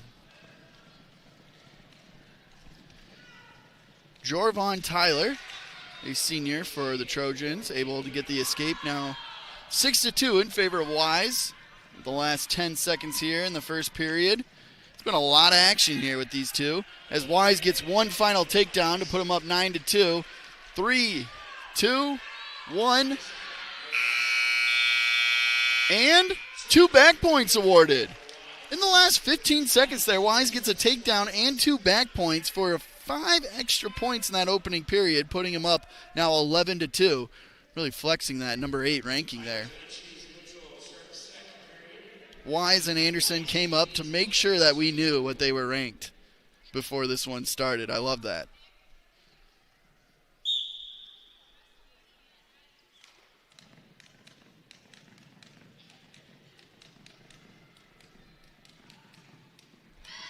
Nick, another takedown. There's 3 more points. He's up 14-2 now. Does he go for the back points and just the tech fall here? He's up 12. He needs 3 more points here to get that tech fall. Seen a couple of those tonight.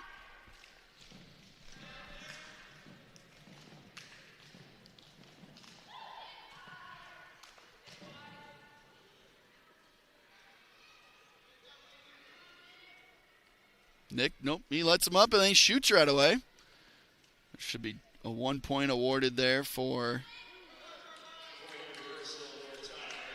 Oh. Decided not to give him the escape and went right to the reversal. I guess that works in Wise's favor a little bit, and 2 points are awarded there to Tyler. Wise now, is he going to get the reversal? 2 points for Wise. Back to a 12-point lead with 45 seconds to go here. As Nick takes a look there at the scoreboard. And they call him out of bounds. So Nick will start on top for the Bobcats. Jorvon Tyler will be on bottom. Tyler, 24-12 on the season.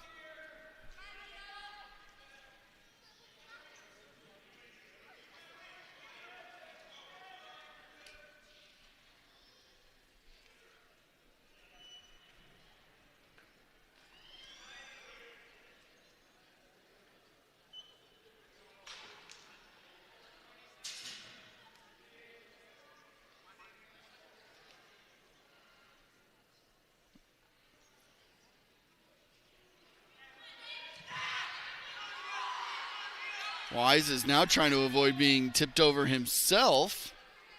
No reversal given, though.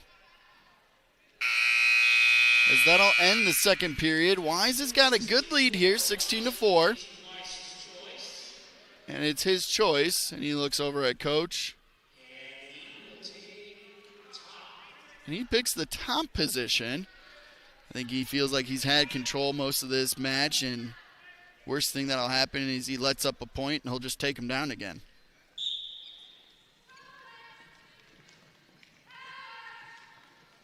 There's the escape for Tyler as they're back in neutral. 16-5 in favor of Wise. Well, spoke too soon. 19-5 in favor of Wise. He just needs 1 point now. He could let him up and do a takedown, and that would tech fall him here in the third period, or you could try and get the back points. But either way, unless something big happens, it looks like Wise will secure this victory, and they'll have 2 more matches left.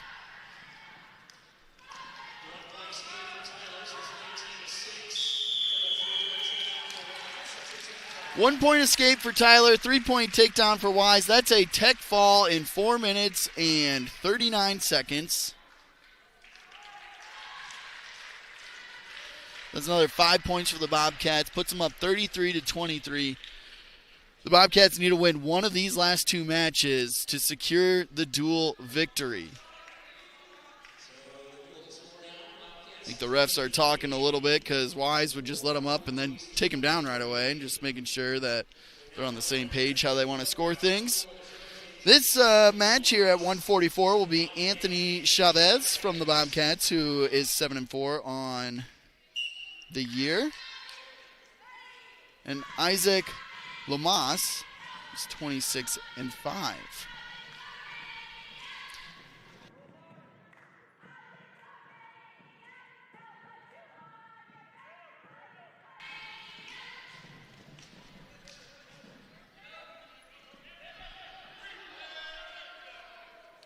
Chavez is a junior for the Bobcats. He is 7-9 on the season as Lomas gets the takedown and is up 3-0 here in the first 30 seconds of the period.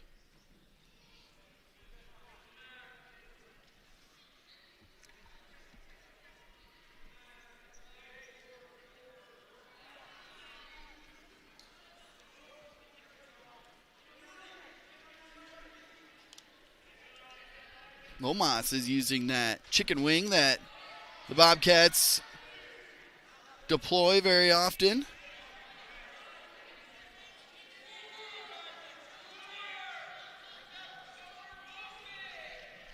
$50 seconds left in this first period.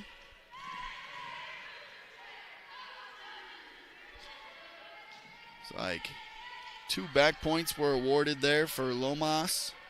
3.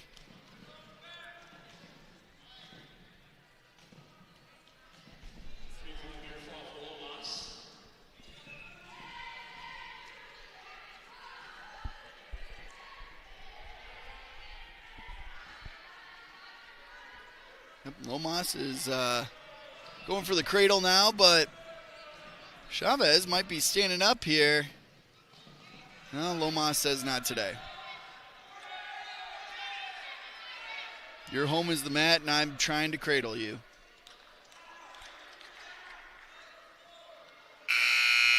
That'll end the first period, though, with Lomas in the lead, 6-0 over Chavez. Again, the Bobcats, if they just win one of these last 2 matches, they secure the dual victory. They are up 33-23 if you take a look at the Hy-Vee scoreboard there. And the next one will be Kager Kremer, who's 15 and 17, up against Tyrone Pero. So Chavez has got his work cut out for him. He really needs to get a victory here or to let up the least amount of points possible.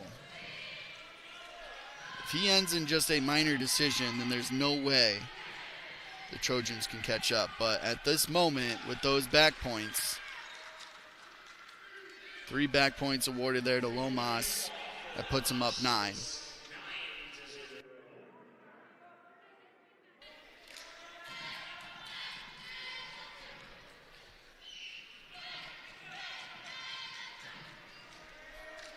As Chavez gets away, gets on the board now. 65 seconds left here in the first period, and he shoots. And he's in deep. Can he take advantage? Chavez gets 3 points there. That is huge. He's now only down 5, and now he can go to work, maybe get some back points here. That is not giving up. Determination, determination, determination.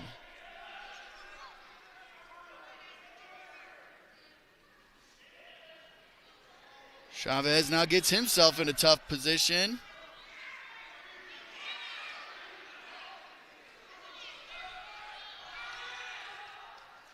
And pinned. 3 minutes, 36 seconds. That is a big pin by Lomas. 6 points awarded then. Makes it 33-29. All right. It all comes down to this. The 150 weight class.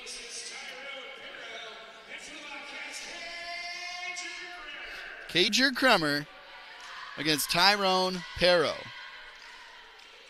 We saw Pero's younger brother, I would imagine, Deshaun, at the 120 weight class get a tech fall. Tyrone is a junior, 24 and 7 so far in the season, as Cager Kremer is 15 and 17. Kremer is a senior himself. So if Kremer wins, Bobcats win the duel. If Pero gets a minor decision, the Bobcats win the duel. If he gets a major decision, we go to tiebreakers. And if he gets a tech fall or a pin, then the Trojans win. Mathematician David, is that correct? He gives me the thumbs up. He's been on it tonight.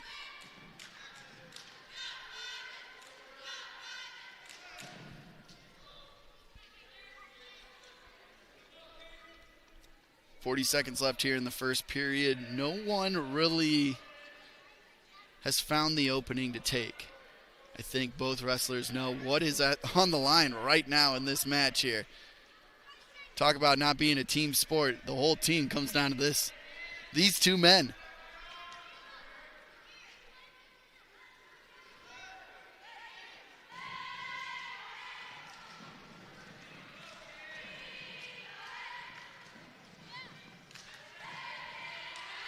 Ooh, Pero just trying to get Kremer off balance a little bit.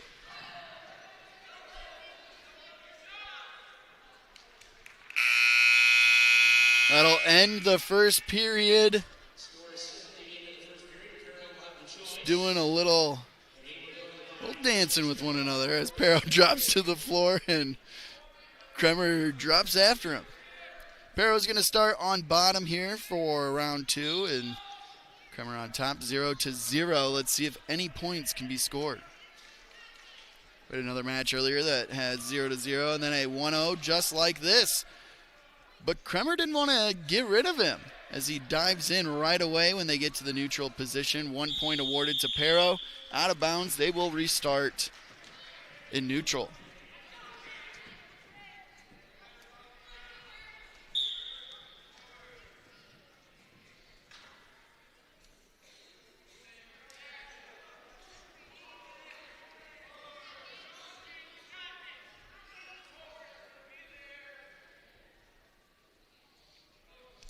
it comes down to pins as tiebreaker, and I'm not 100% sure what it is, I think it is pins. That would put the Trojans ahead of the Bobcats, as they have 3 pins to the Bobcats 2.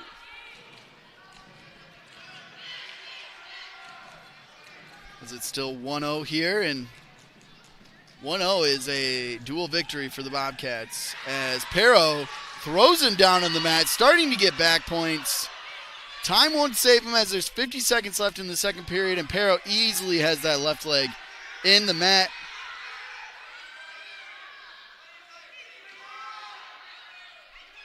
"40 seconds.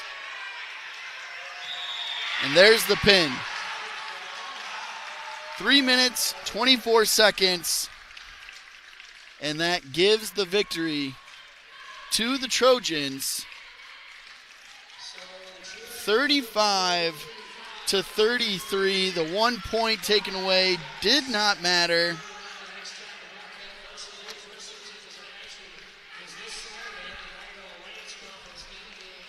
Victory for the Trojans.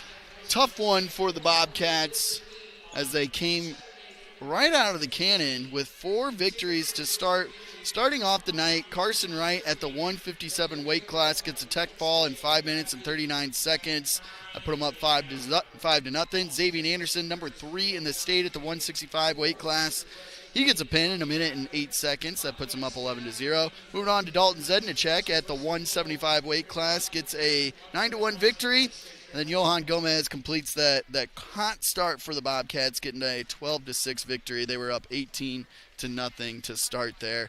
We will recap the entire match when we get back after this, and we'll also have a little chat with head coach Lucas Cross. So stick with us here on KFJB-TV. Dairy Queen has so many fantastic treats and delicious food, it's hard to know what to order first. So we're asking Marshalltown Mikey to help us decide. From burgers, baskets, and sides to blizzards, cakes, and more, both Marshalltown locations are serving up everything you love. Right now, enjoy the Cheeseburger Lovers. 2 singles for $5 and 2 doubles for $7. Blizzard of the month is Reese's Pieces Cookie Dough Blizzard. I'm gonna need more time. Get Dairy Queen delivered or at both Marshalltown locations.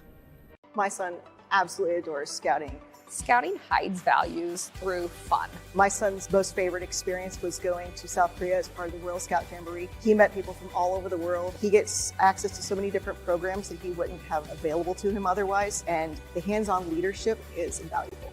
Andrew's building confidence because of scouting, and that's going to help him as he approaches interviews or jobs or even friendships later in life. I would recommend putting your kids in scouting. It's a great way for them to learn skills while having fun.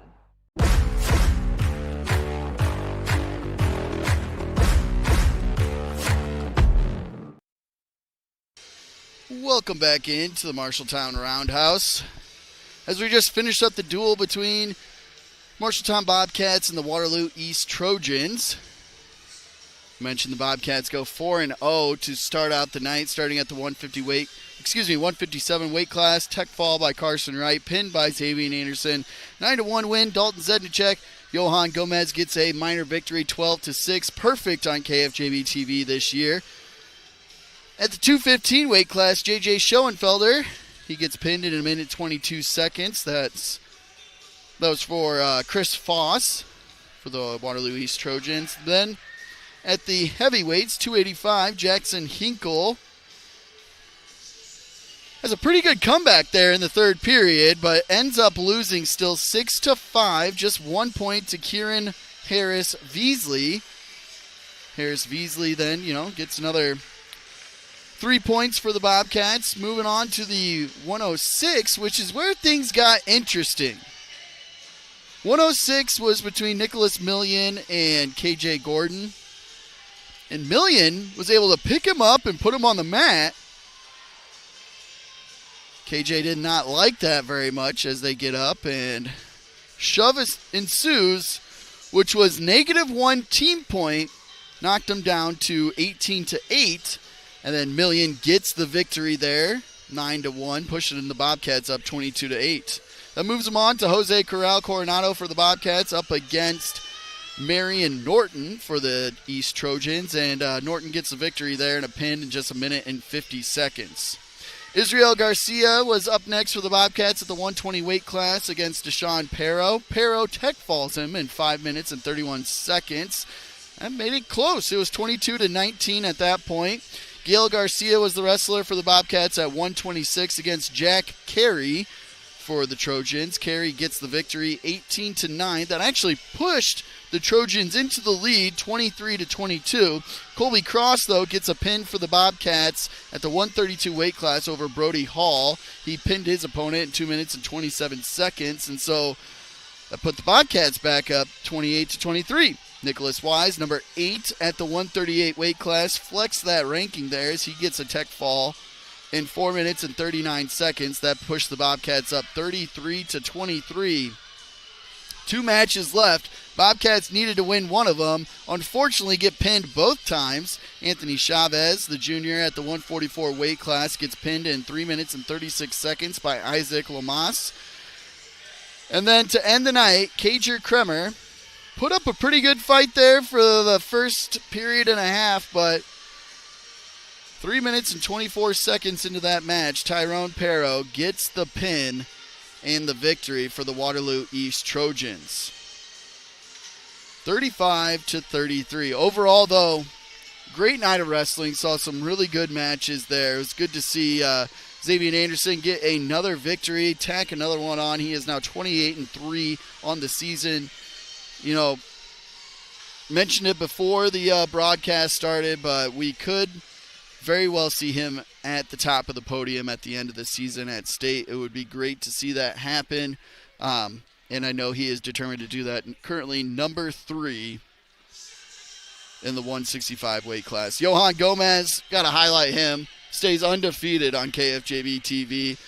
We'll remind him of that before I get out of here, because I'm sure if he doesn't already remember it, he'll love to hear that. He's number 7 at the 190 weight class. It was great to see Colby Cross come in. No Lucas Bantz today at the 132 weight class. Cross comes in and gets a pin for the Bobcats at that weight class. So always nice to see that out of a sophomore. And, of course, Nicholas Millian, actually, both duels has had some very interesting matches on KFJB-TV as he gets a big upset win in the first duel and then gets another fun victory here tonight as well.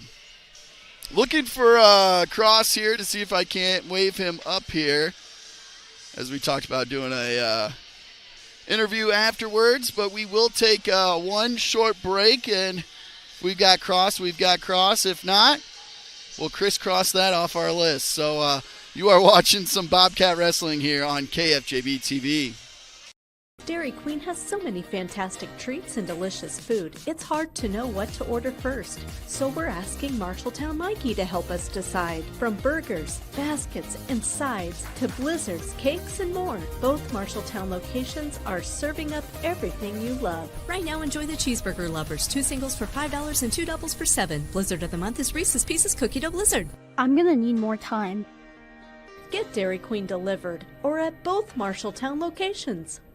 My son absolutely adores scouting. Scouting hides values through fun. My son's most favorite experience was going to South Korea as part of the World Scout Jamboree. He met people from all over the world. He gets access to so many different programs that he wouldn't have available to him otherwise, and the hands-on leadership is invaluable. Andrew's building confidence because of scouting, and that's going to help him as he approaches interviews or jobs or even friendships later in life. I would recommend putting your kids in scouting. It's a great way for them to learn skills while having fun.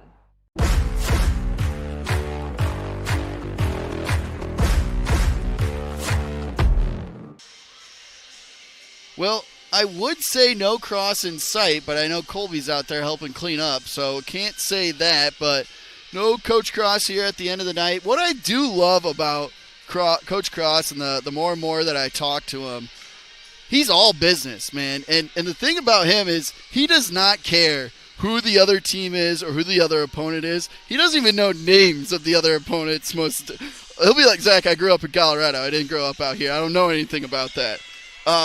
love that about Cross. That is definitely the wrestling mentality. It doesn't matter who you are. I'm going to do my best to get out there and do that. And you can see it in some of the players out there. I think a good match. Gail Garcia did not give up there at the 126 weight class today against Jack Carey. Ended up losing 18-9, but he was all in on that all match. Again, highlighted Colby Cross getting a pin, subbing in for Lucas Bance at the 132 weight class. Cager Kremer put up a fight there for the first period and a half before he finally got pinned.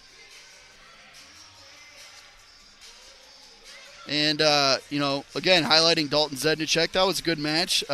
George Tyler there for the Trojans was 23-4 coming into tonight. Now he's 23-5, losing to Zednicek here. We do have a Cross sighting, so let's see if we can't get him to come up here. So we will take one last break and talk to Coach Cross when we're done with this. So stick with us on KFJB-TV. In Iowa, we are fortunate to have a lot of opportunities to get involved in at our schools. Athletics and activities have so many positive effects. From learning how to build relationships and healthy lifestyles, And gain self-esteem and confidence. Make participation a priority. You and your school will benefit.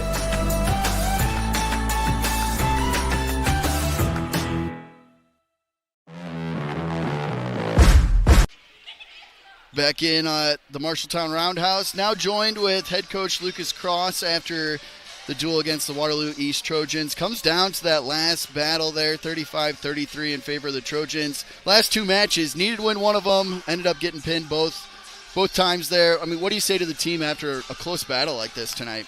You know, the biggest thing with our whole dual season is every time that we have lost because of giving up bonus points. So if we get pinned, they get 6 points. We were going into those last two matches, we're winning by 10 points. The only way they can win is if they get bonus points, and they got it done. So, got to give Waterloo East props for doing what they did. Coach Timms has done a great job up there. It's a tough school to build a program in, and he's doing a good job. So. Yeah, it was a lot of good matches tonight. You know, somebody I was saying before you came up here, Gail Garcia gave it his all. Yes. Even though he ends up losing 18-9, doesn't look like it was a close battle, but that was a close battle. And even in the end of the second period into the third period, he was pushing and trying to do whatever he could. And that's a first-year wrestler for you too. I mean, he's never wrestled before in his life until this year. So 11-10. Yeah, that's a good year. Yeah, he's doing everything he can to get it done. He loves the sport, so he just joined and loves it. Yeah, so kicking off, though, the night at the 157 weight class, you get 4 wins right in a row. Yeah. How does the team kind of feel then on the sideline there? Are they feeding off that energy? Oh, for sure. Especially, with Carson. Carson, right, he's a cross-country runner, and he went out sprinting tonight. So it was good to see him just go out with a little bit of fire and take care of business, as we knew he could, but he went out there with a little bit of more energy than normal.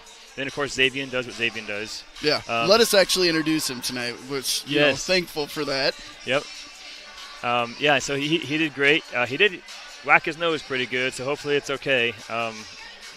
Maybe we're concerned maybe it's broken, but he's going to keep on going. It doesn't matter. Yeah. Broken nose or not. Yeah. Zednicek gets a 9-1 win after that. And that was big. That was a solid win. That was a very solid win. Like I said, Waterloo East has a solid program, and they got big, strong guys. They know where the weight room is, and they're well coached. So to get major decisions against a kid like that was a good win for him. Coach, as I've gotten to know you over the last couple of years here, I was just mentioning how you're all business, and you don't really care who that other opponent is or who it is across. Half the time, you don't even know what their name is. Yeah. And is that just kind of that mentality, that wrestler mentality of it's me versus whoever it is, and whatever I'm going to do is what I'm going to do? I think from my competitive years, I've learned that what I did as a competitor was wrong. I got so caught up in who's who, who's ranked what. And after a point, I realized we're all wrestlers. We all, people say push it, they put their pants on the same way. I say we push shopping carts the same way. Whatever, right? Yeah. We just go out there and wrestle. And we train just as hard as anyone, so why not us? Yeah. Well, I appreciate all the time you've given us and KFJB here this season. It's a lot of fun to be at this duel tonight. We'll do some more next year as well. I wish our duel season would have ended on a more positive note, but it is what it is, and we move on. So what do we got? We got districts next weekend, correct? 2 weekends from now. Two weekends. So we have an off week, So districts, and we know the slate for districts already? Yep. So I'll try to remember them all. Indianola is there. Norwalk, Ankeny, Cedar Rapids Prairie, Waterloo West. Southeast Polk? No. No Polk? No Johnson? I've already said enough tough teams. We don't need to have any more. Indianola is currently ranked 3rd in state. Okay. Norwalk's ranked number 11 or something. Ankeny's always up there. Yeah. I mean, we don't need any more tough teams. Well, it's a little bit of a rivalry there, I think, at 165 with Abe in Southeast Polk. Yeah, so we're hoping that we see him at state. It'd be cool to see him in the finals. Yeah, it's exciting. It'll be fun to see who all makes it from the Bobcats this year, because I think it'll be a handful of guys. I hope so. Yeah. Well, I appreciate everything you've given us here this season, and good luck at districts and whoever makes it to state too. All right, so thank you very much. Yep. We're going to take one last break, and when we come back, we'll wrap it up from the Roundhouse. Auto loans at Lennox Employees Credit Union are not just for cars. If you are looking to purchase a new or used motorcycle, boat, snowmobile, or other recreational vehicle, look no further. Lennox Employees Credit Union has low loan rates, and the loan process is so easy. Visit lennoxecu.com for rates and membership eligibility information, or go to 1004 East Main Street in Marshalltown to visit with one of our loan officers. Lennox Employees Credit Union, member NCUA. Some say life is like a road trip. Is it a coincidence Scooter's Coffee is a drive-thru? We don't think so. Whether you need a coffee while you enjoy the view, to just get you through the long stretch, or to refuel between stops, Scooter's Coffee is there, brewing up delicious coffee, espresso blenders, smoothies, iced drinks, and more, with the convenience of a drive-thru so you can stay on the road and enjoy the ride. So go ahead, scoot on around. Amazing people, amazing drinks, amazingly fast. Scooters in Marshalltown.